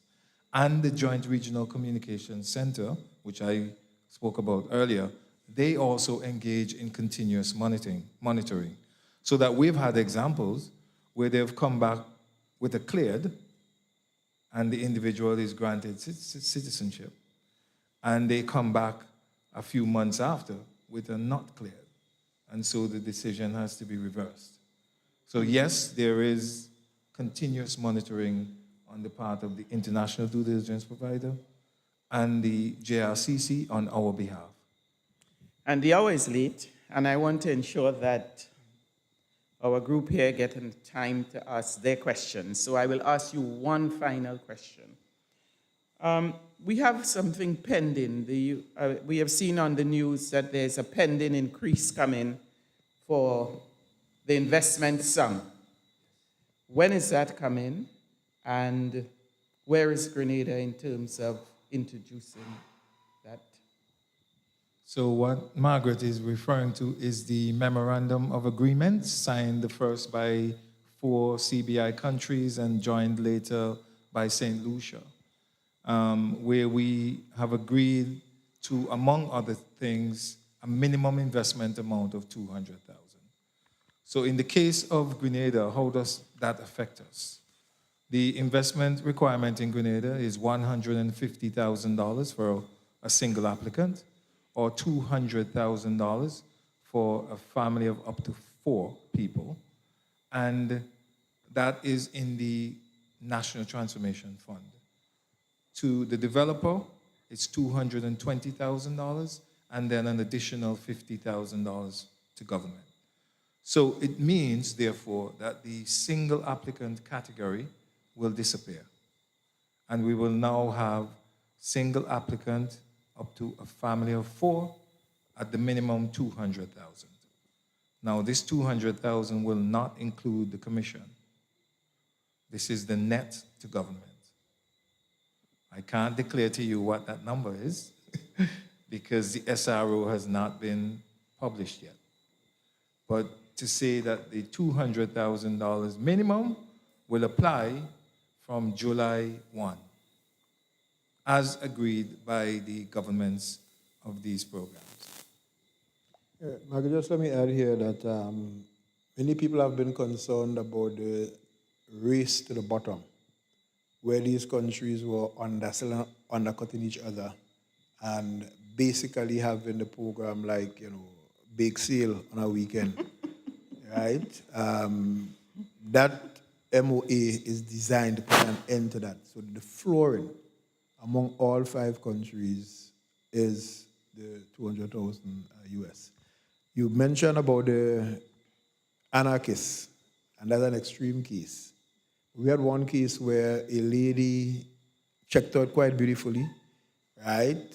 But had a conviction for stealing handbags. Some people, even though they could buy something, or they could buy the factory that's making it, right? They still would psychologically, help themselves. In Grenada, that offense carries more than 6 months in jail. And on that basis alone, she has been denied because the law is very clear. If you are convicted for an offense that carries 6 or more months in jail in Grenada for such an offense, we have no choice. So I think that's a level of rigor and diligence that we, carry out. Well, I have to say congratulations to Grenada because we only adjusting by 50,000. The other islands are adjusting by 100,000 and 100,000 plus because they were so low. Some of them were down to $75,000 for a family of 4 and 100,000 for a family of 4 plus. So Grenada, we kept the ship steering, which is good. Not to delay much longer, I would like to now open to the floor for question and answers. We do have some online questions which Ria and Carleen will address, and we have a mic in the back. So if you can stand by the mic, introduce yourself, then we are ready to move with the question and answers. Yeah, go to the mic. Hi, I'm Anthony Entwine, local Grenadian. Welcome. I have to make one suggestion. If you're trying to dispel the myth of this sort of criminal activity, etc., and all these, that seems to be the most prevalent complaint about the CBI or migration program. I think you should put less of an emphasis on presenting this sort of criminal type of thing to the public. I think things that are of more interest or benefit to us in Grenada, like, for example, the ability of the applicant to contribute to society in Grenada. What is their social profile as opposed to their criminal profile? Not that you give up on the criminal profile in the background, but if we always hearing about the assessment of the applicant from a criminal standpoint, then what else is this for us to think about? We must make different inferences, and one of the panelists said earlier that if you don't have information, you would make conclusions or whatever it is on what you don't know. You'll make your own assumptions. So I will suggest that you put at least from the way you presented to the public, in the background, the criminal sort of assessments, and put more of the beneficial, the things that are of benefit to us here in Grenada. So social profile, the ability to contribute to society, for example, economically. That is of interest to us as well.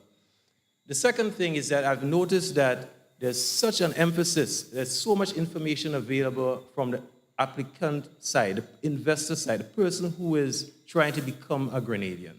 What are the benefits to that person? What is the process for them to apply? But I've heard that this program belongs to Grenada. This is our program, Citizens by Investment Program. You hear very little information on how we become involved in the program. So even from applying for a job, which is a very, in my opinion, a lower level type of benefit to gain from this program, given the quantum of money we're talking about, right? Why don't we give more information on how a local can become a developer? You know, there's almost no information about that. You have to dig deep. And to me, that's the simplest thing to do, to let us know as individuals who aspire to advance our own lives, how we get involved in these projects. How do I become a developer? I'm already a developer. How do I become involved, get financing through this Citizen by Investment Program? Why is it such a hidden thing to me? I know it's available, but yet you have to dig it. Whereas we don't have to dig for information on applicants for a passport. It's right there in our face. All right? So question now. I want to know, to what extent do you hold hands? To what extent do you incentivize local Grenadians, our program people, to participate in this program in a meaningful manner? Not for jobs. I don't need a job. I need to become wealthy of this program because that's our program. Okay? So I'm trying to elevate my life. The elevation for me means wealth, wealth generation. How do I and many other Grenadians become wealthy of this program? Thank you, because we Mr. deserve it. Mr. Chairman, you wish to have that question? No, I could respond, and I would also allow the CEO to do likewise. I think maybe Mr. Oliver Paul may be the best person to answer, because here you have a local developer. I'm not too sure what you used to dig to find the information, but you are successful. We had Dr. Richard Nixon. He is successful. And then we had Point at Petit Calvin. So we had 3 successful local developers on the project. But that said, we do accept, I think from a public policy standpoint, that there is need for what we call a local developer track in the program. And we have done some consultation over the last kind of focus group, 4 to 5 weeks. So we have some formulation and conceptualization along those lines. But I'd like to caution people that once, as a developer, you have investors participating in your project, they have an ownership stake in the project. It is not, like grant money. So if a developer comes in as an equity partner or he's buying into your project and so forth, we need to bear those things in mind as to what the implications are. So we will configure it.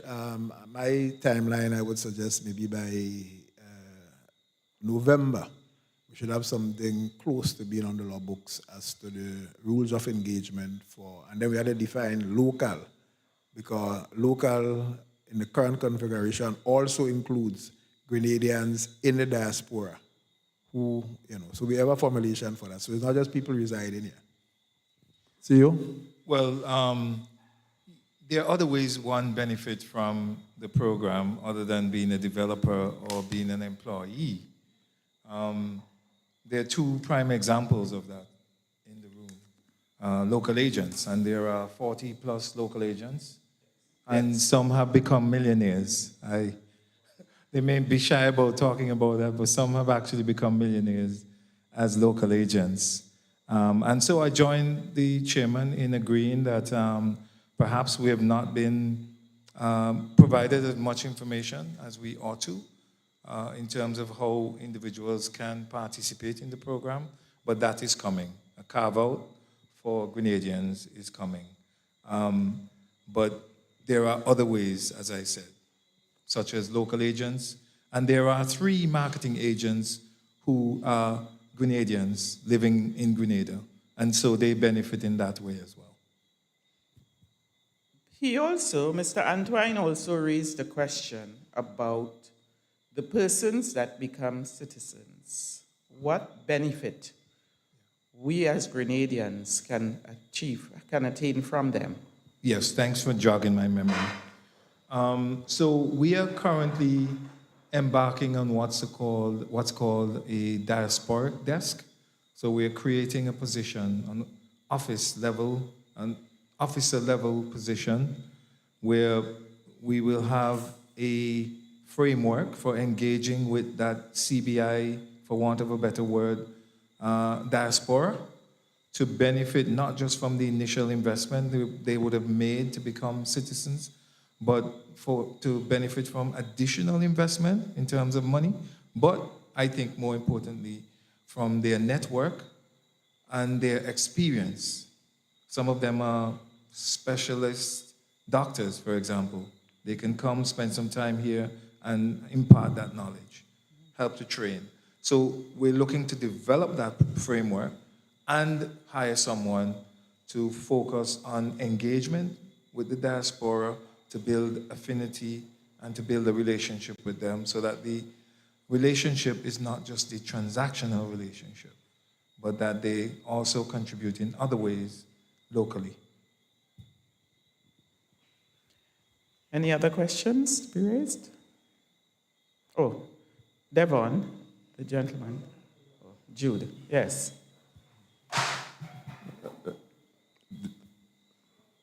Jude Bernard, and Mr.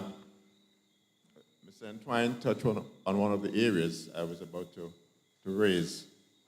Another question I have is about carrying capacity.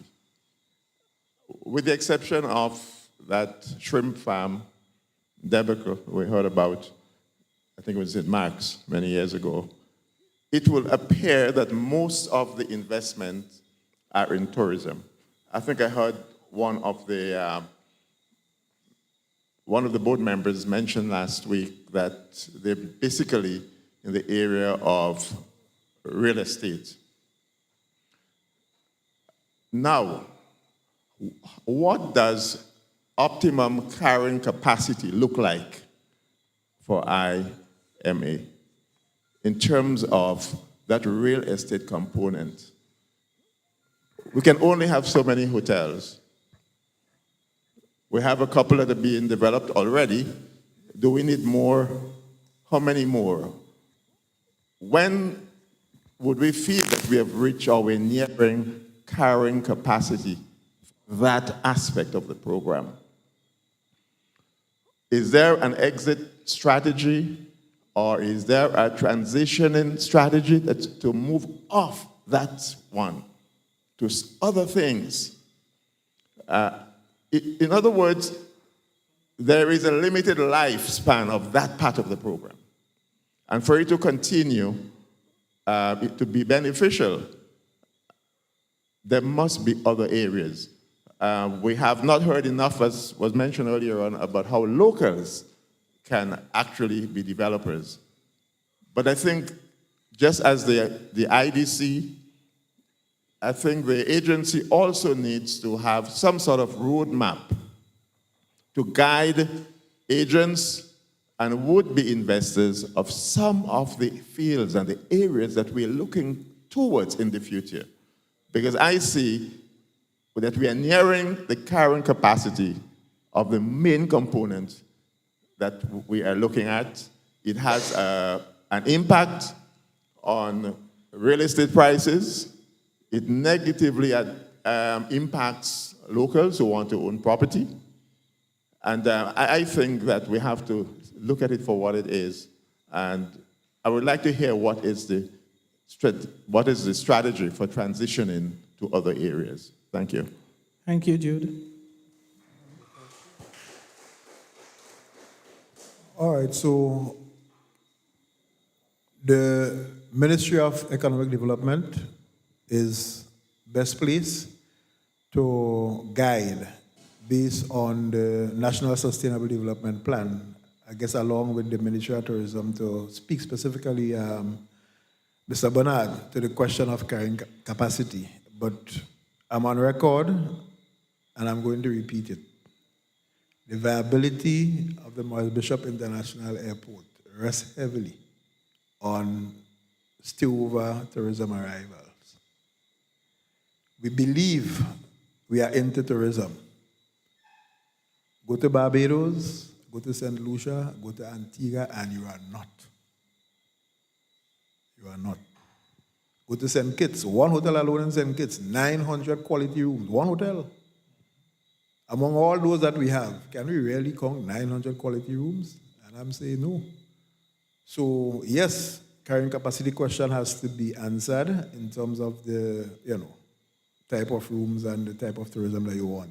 But I believe that we are still a long way off, but we need to plan. I believe in long-term planning, but there's no need, to my mind, to be overly concerned at this stage. I think what is important too is that nobody has said that developers shall only come to the party with tourism projects. There was an agricultural project, a shrimp farm, right?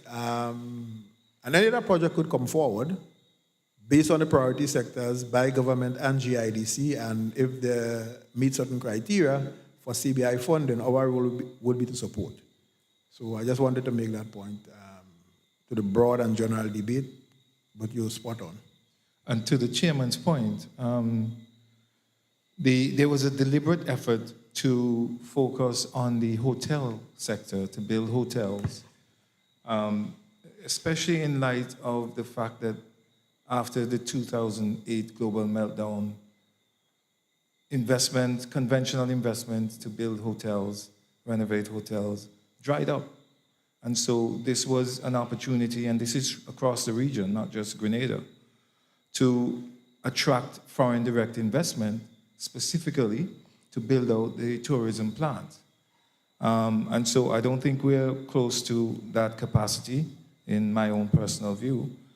But we have been talking about the need for a multi-agency approach to make determinations about what sectors of the economy we want to see the CBI funds flow into, and create the projects, the business plans, and we go shopping for a partner, as opposed to having individuals come to us with their own ideas. So that's something that will happen. I can't say this year. We're pretty busy with processing the volume of applications we have, but it's something on the cards. Congratulations to the IMA. Any questions from online?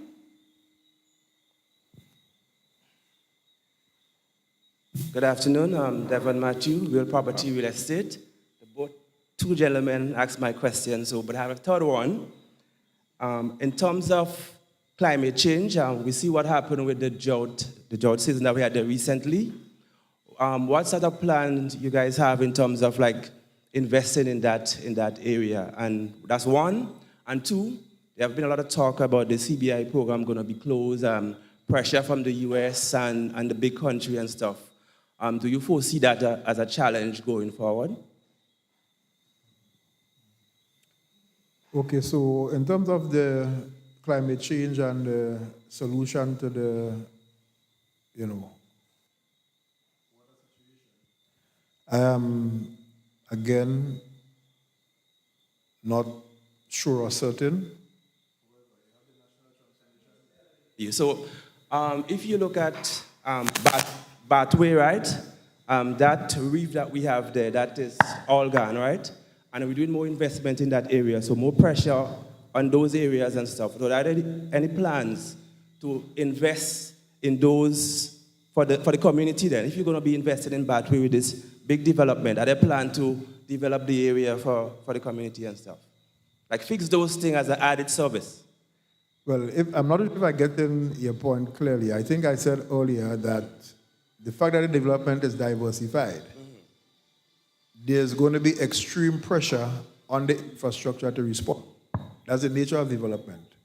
Those of us who are old enough to see what happened to Choblu, Lansapine, and Point Saline, in particular, Montu, Granans Valley, and such alike, with the international airport and with the frequent industrial park and the hotels being built over the last 40 or so years, would get the point that I'm making, that these places will change, and the planning authorities and the government will have to cater for whatever adjustments need to be made to accommodate the well-being of the population drift, in my view, that will eventually occur. As far as climate change is concerned and its impact, again, National Transformation Fund can be used for those purposes, because I don't think there'll be a positive return for a private sector person coming in to such undertakings and endeavors. So if that's where you're going, it will be the role of the state and the use of the NTF for such purposes. No, what I was saying, that some of the investment that we made for the NTF are like small, very small amounts, you know? And we're not taking on the bigger projects and stuff, the bigger environmental project that could impact those areas. Well, no, I don't think the River Road flood mitigation project is small. I see a big wall from, Monkuma definitely is not small, right? So again, we have to be fair. And yes, sometimes you might say, well, so even some people are saying, well, they want to build a new hospital. Why not do it by CBI? So everything is CBI. So we have to be selective, I would suggest to the public authorities, and be strategic in where we invest those resources. And they have been doing a pretty good balancing act, physical infrastructure as well as the social infrastructure at this moment. But I think, Thomas, you wanted to come in? Well, yeah, in terms of sustainability, and you made the point I was going to make, Chair, that there's quite a bit of investment from the government perspective, utilizing the National Transformation Fund to mitigate some of those concerns that you're talking about. The water,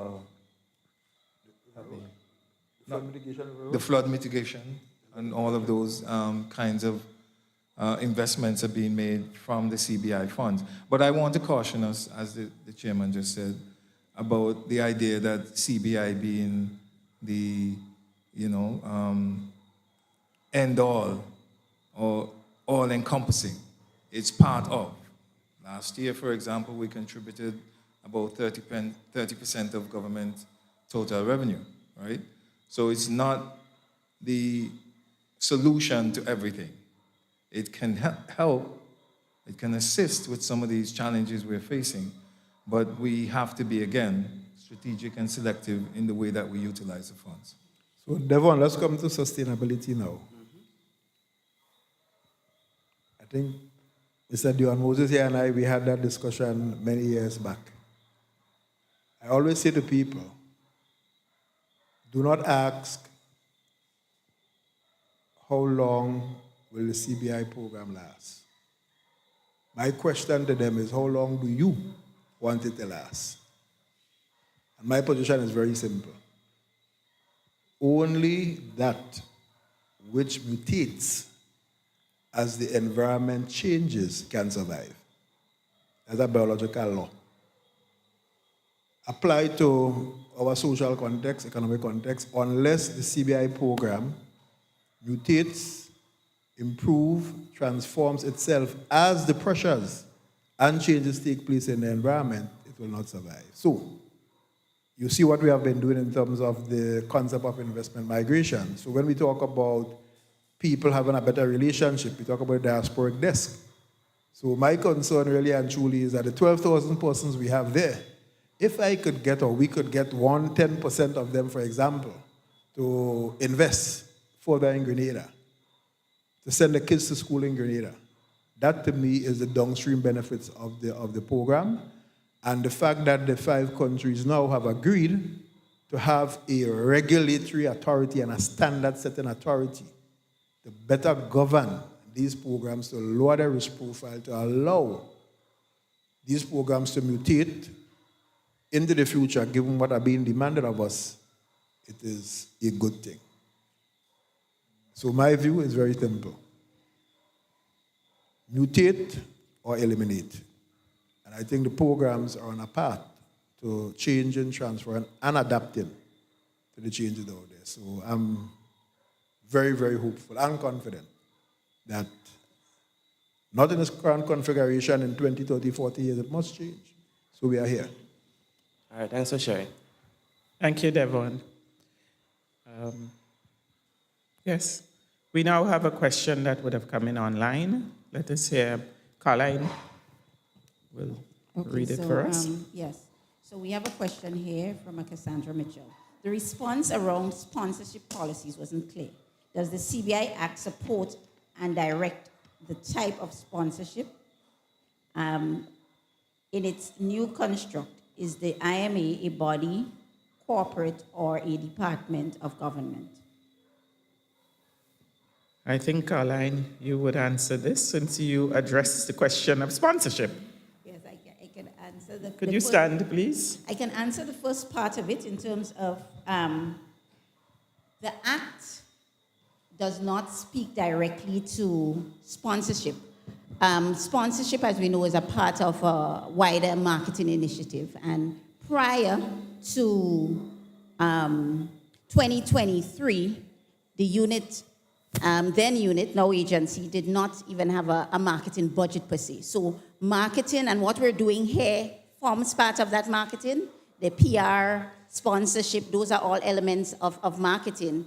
And it's something that's new, so it's more a policy that's developed within the unit, and it's not specifically covered by the Act.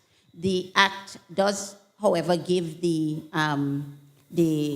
committee, as part of its mandate to have an administrative body, which is the agency. It gives us the opportunity to get involved in marketing and sponsorship as part of how we move the program forward. So I hope that better treats with that response, with that question. In terms of the new construct, whether we're a body, a corporate body, or department of government, Chairman, I'll leave that one to you, since the Act speaks to the Citizenship by Investment Committee. No problem. So in terms of its legal structure and characterization, nothing has changed in law. You would never hear us referring to the IMA committee. There's no IMA committee. The law says a Citizenship by Investment Committee, and that's the construct. The law never provided for a Citizenship by Investment unit by name, and therefore we had the liberty to change the name and the brand. Now, is there some incongruence between IMA as an agency and CBI as a committee? I think there is, right? That, I think, would be resolved in due course. But as it is now, nothing has changed in substance in law with respect to the setup of the program. So you're an arm of the government, an agency of the government. Yes, you see, and I always tell people that there's an act, there's a statute that created the CBI committee. So if you're a creature of statute, to me, you're a statutory body. There are different strands and variations. Your governance is provided for in law. Chairman, deputy chairman, member must have these skills, this other member of the committee must have certain other skills, and so all that is legislated. So you are a creature of that statute. And that's how we have to function. Do we have any further questions from the floor? Good afternoon, everyone. My name is Andre Joseph. I'm actually with a local NGO called Grenada Land Actors, and I have two questions. One question is, basically, a person before me asked about carrying capacity. Many of the biggest CBI projects here are operated in the most sensitive parts of Grenada, and they are causing a lot of damage. We saw pictures from Levera. The NGO that I'm involved in has actually reviewed the development plans, and the amount of damage being caused to the Ramsar site. Grenada's an internationally protected wetland site. The projected damage is incredibly worrying. Basically, a golf course was approved there without an EIA. There are no mitigation measures in place for how this massive development is going to actually source its water after the massive drought we just went through. I went to a consultation with the Chinese developers last year. They said they were going to take water from the Levra Pond to water the golf course. Looking at plans for the golf course, they're actually going to be developing directly on the Levra beach. Again, where are these new CBI citizens getting the understanding of Grenadian culture to understand the importance of the leatherback turtles nesting in that area? The same thing goes to the Mount Hartman site, which actually there was no mention of. The Mount Hartman University Town and Resort, as it's recently been morphed into. We're celebrating 50 years of independence, and what is the animal we have on the logo? It's the Grenada dove. What is that project doing to protect the Grenada dove? Nothing that we can see. Nothing in the development plans is being done. They're going to be cutting down massive amounts of mangroves in that area. Where's the water coming from again? And where is the understanding of how that project will be impacting the Grenada dove? So that is the first question, understanding the massive amounts of environmental damage happening around some of these bigger projects and how that's going to be controlled going forward. The second question is completely different. It's, we talked about restrictions. I believe we heard earlier in the year about restrictions being put in place by the US in terms of selling passports to Russians. And I'm wondering if that's still going on, if those restrictions are still in place. Are we still selling to Russians during this massive war in Ukraine? Thank you. Let me take the let me take the last question first. And the CEO would come in. The CEO would come in. Right? Grenada is processing a backlog of Russian applications. If what we are doing was egregious to the US authorities, do you think we would have been allowed to proceed as we are? The facts have been properly established as to how the backlog came about.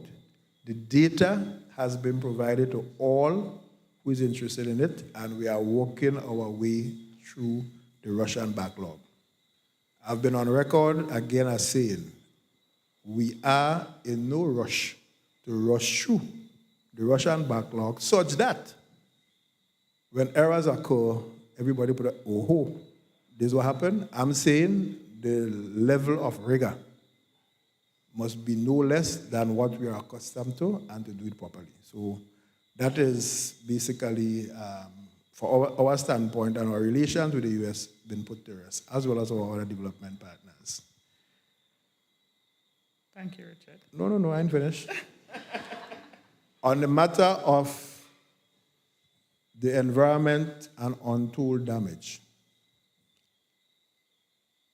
the land is for the benefit of the people, but not by leaving it in its original state.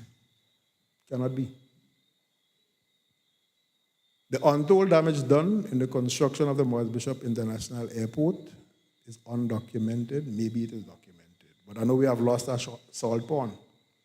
It's the only place when you look on one side of the peninsula, you saw a white sand beach, on the other side, you saw a black sand beach. They met at that end of the peninsula. There's a prize for progress. The question is, how responsible are we today, armed with all this new environmental information and so on, in doing those developments? Are there environmental impact analysis, assessment, mitigating measures, and so on and so forth? Is the Plan and Development Control Authority on top of those things? Are they monitoring and enforcing? Those are things not for the Citizenship by Investment Committee in law or otherwise. So, when PDA is available, that conversation could and should be had with Plan and Development Authority. However, we take an interagency approach to the work that we do. And we will ensure that PDA, that's one part, GIDC, that's the second part, and to a lesser extent, the AG chambers have everything under control. our part is not with respect to the environmental aspect of it. CEO? Yeah, to that last point, one of the conditions of approval under the CBI is that you have development approval, right? The physical planning approval. And so, as the chair has said, that's outside of our remit, but we work collectively to ensure that these projects are developed in an environmentally friendly way. As it relates to the processing of Russian applications, we agreed and have stopped accepting applications since the 31st of March 2023. However, that cessation created close to 2,000 applications, and that's what we're working through. So we continue to process the applications already submitted to us as at the 31st of March 2023. And again, we are working through, taking our time, making sure that we cross the T's, dot the I's, so that when we make a decision about an applicant, we would have thoroughly investigated them. It is now 5:08, so I would allow 2 more questions. If there are questions in the room, if there are any further questions in the room or any further online. Ria or Caroline? I have one question. Hello, my name is Tiffany. And about the significant investor option, there was a lot of talk about, apart from employment and being a developer of real estate, what's the benefit for Grenadians? What about Grenadian entrepreneurs who are thinking about starting a business, don't necessarily have the funds? How can the significant investor option help with that?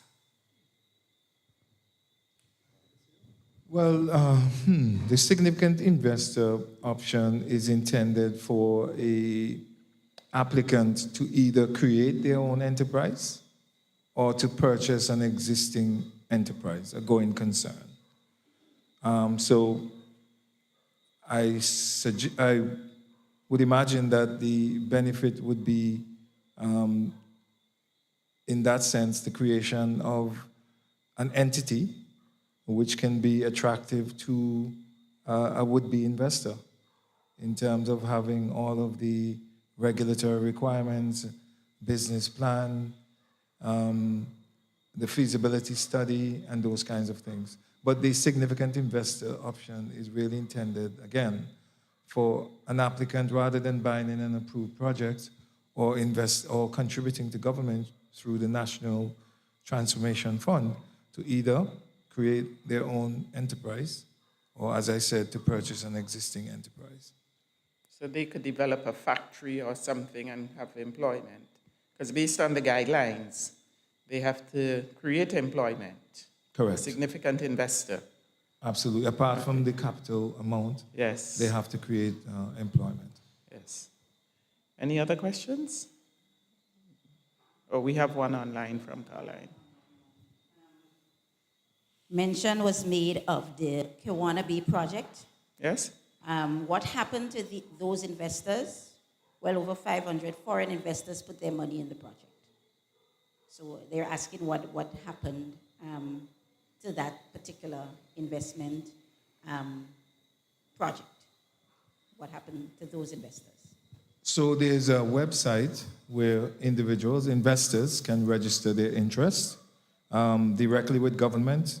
The Investment Migration Agency does not get involved in that process. Government, as you know, entered into an arrangement to purchase the property and has now leased the property to another developer. But as I said, there's a website. It doesn't come to mind. We will create a link on our website where individuals can register their interest and government will interact with them and make a decision about whether they ought to or ought not be compensated. Well, that is good information. Yes, but just I think people, just to say, I don't think people are concerned about whether or not these investors get back their money or not.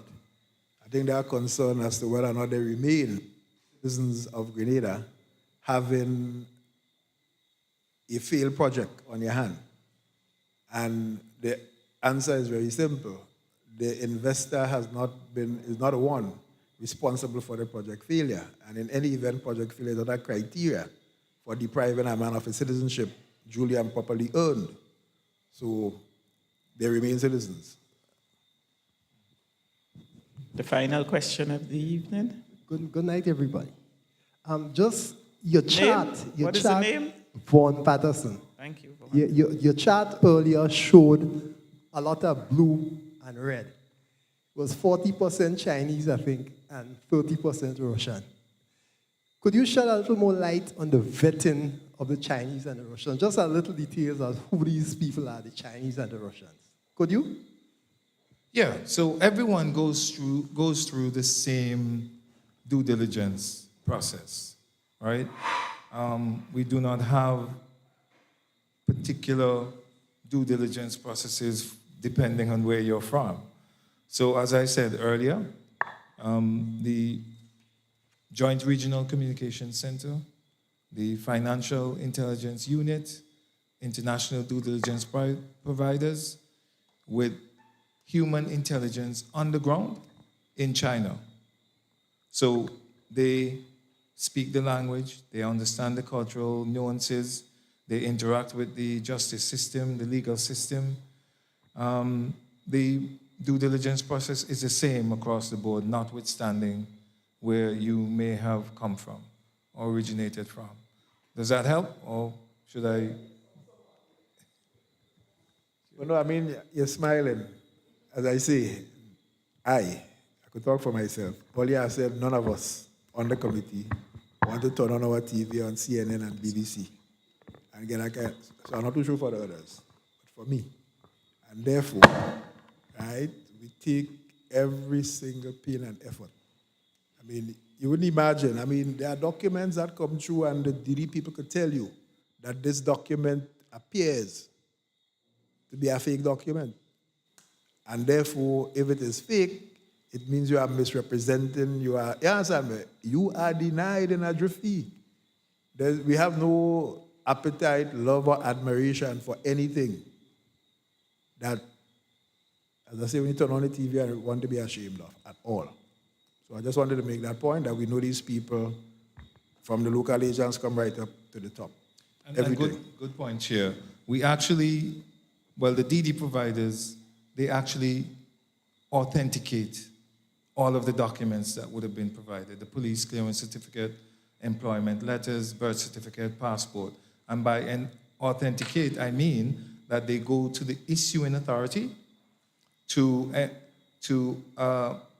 verify that that issuing authority did issue that particular document. They go as far as to visit the address, the residential address that's reported as the current address, as well as previous address, to ensure, one, that it exists, and two, that the applicant reside at that address. And similarly, they do that for the employer or the company, checking to see that the company exists, that it's an operating business, and that it's located at the address reported. And also, yes, recently, well, not recently, as of September last year, we started to conduct interviews on each applicant 17 years and older. So, and there are two layers to that. One, they interact with an AI tool, which has voice recognition and can rate risk. And then that result, along with the enhanced due diligence that would have been done by the international due diligence provider, FIU JRCC, then determines whether they go to one of two interview tiers.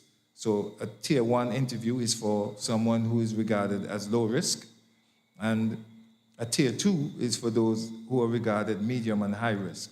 And the objective of the interview is really to close the information gap between what they would have declared in their application and what we would have found in the investigation. Thank you, Mr. Anthony. As we wrap up, I would like to invite all here to visit the IMA website, which is imagrenada.gd. And that website is quite comprehensive and it's informative and comprehensive. So I would invite all to visit the website. And I would like to say, we have had a long evening, but we understood that from the time before we knew ourselves, man wanted to move, and man will continue to want to move for various reasons. We also have paid attention to the fact that Grenada is not joking when they decide you are going to become a citizen. There is the rigorous process, as they say, the robust process, before they grant you the citizenship. Grenada also, apart from that, they have taken control of their marketing. Before that, you would see all sorts of things. I would go onto a website and I would see all sorts of things being said. And I would actually call the agency and I would say, is this true? And everybody in the agency is like, no, no, no. And it is admirable that Grenada has actually taken, the IMA have taken control of the marketing of the Grenada Citizenship by Investment Program. The local agent, we realize that the local agent and the bank seem to be our gatekeepers because you don't get to IMA without the bank saying you okay or the local agent saying you okay. And I would like to say the questions here this afternoon, the questions particularly the one, well, I don't want to single out one. All of the questions were good, but the question raised about what is going to be done for locals to actually start developing CBI projects is an interesting one. But I would like to answer that by saying, you have to have a project that persons want to invest in. So when a local person decide, I want to do a project, it can't be a project that they just love. They would have to do a project that the rest of the world want to love and invest in. So I wanted to respond in particular to that one because I know that the IMA is working, and the CBI committee is working towards seeing how they can entice locals to get involved in the investment of doing projects. But we have a little work to do. And in conclusion, I would like to say I think this was a wonderful evening, wonderful participation. Mr. Anthony, Mr. Duncan, Ms. Nayak, Alexis. I have learned a lot from all of you all, and I'm a part of the immigration process.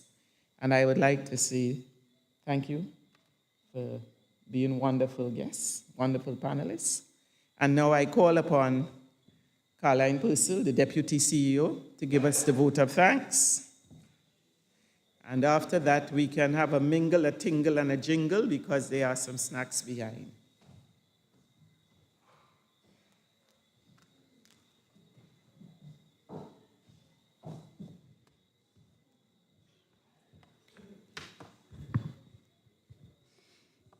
Good evening again to everyone. And I would just like to take this opportunity to thank everyone that have joined us this evening here at this location. Very happy to see the turnout. And for persons who have joined us on the online platforms, it is with immense gratitude that I stand before you to extend this heartfelt thank you this afternoon. I would also like to say thank you to our esteemed speakers, Mr. Richard Duncan, OBE, our chairman, or dear Mr. Thomas Anthony, our CEO, and Ms. Esther Nayak, one of our local agents, for their shared knowledge and perspectives and contributing to the enlightenment of the investment migration industry. Your insights have certainly broadened our understanding and will guide us in our ongoing efforts. I also extend my gratitude to all the distinguished guests, residents of St. David's, and from across Grenada, wherever you participated from, you're coming from this evening. Your presence here, despite the earlier weather, we got a little worried, I must admit. It underscores your commitment to our learning and engaging with important matters that impact our nation. Your support is invaluable, and we are deeply grateful for your enthusiastic participation this evening. The organizing committee, IMA Marketing and Communications, TNR Communications for streaming our services, for your streaming services, all your hardworking staff, and our staff at IMA for your dedication in pulling this third symposium series of this evening. I want to say thank you to all our partners and collaborators who have generously supported in various capacities. We also extend our gratitude to you. To our dynamic and most eloquent host this evening, Ms. Margaret Wilkinson, a special thank you to you for carrying us through this evening session. As we conclude this evening, I believe we have taken a significant step forward in our mission. Our goal to enhance public understanding of the Citizenship by Investment program and the broader investment migration industry is an ongoing journey. We are committed to reaching every parish in Grenada and ensuring that every citizen is well informed about these crucial initiatives. As a matter of fact, I can announce here that our next stop will be Carriacou in July, so look out for that. Carriacou will be coming your way for persons listening on the online platforms. So once again, I want to say thank you for being a part of this important gathering. Your engagement and support are vital to us striving for greater transparency, knowledge, and sustainability of our program and for Grenada as a whole. Thank you again, and have a wonderful evening ahead. I just want to add here as well that we have, for the surveys we issued earlier, we would like if you can just leave those with any of our men or ladies in black, any of the IMA staff here, so you can leave it with them. We also have some light refreshments at the back, and please remember to follow our social pages, our social media pages, and our website. So thank you again for being here. Thank you, thank you.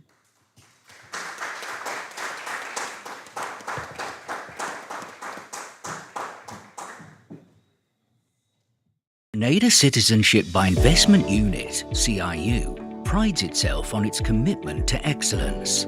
Since its inception in February 2014, it has assisted thousands of clients achieve their citizenship and investment goals.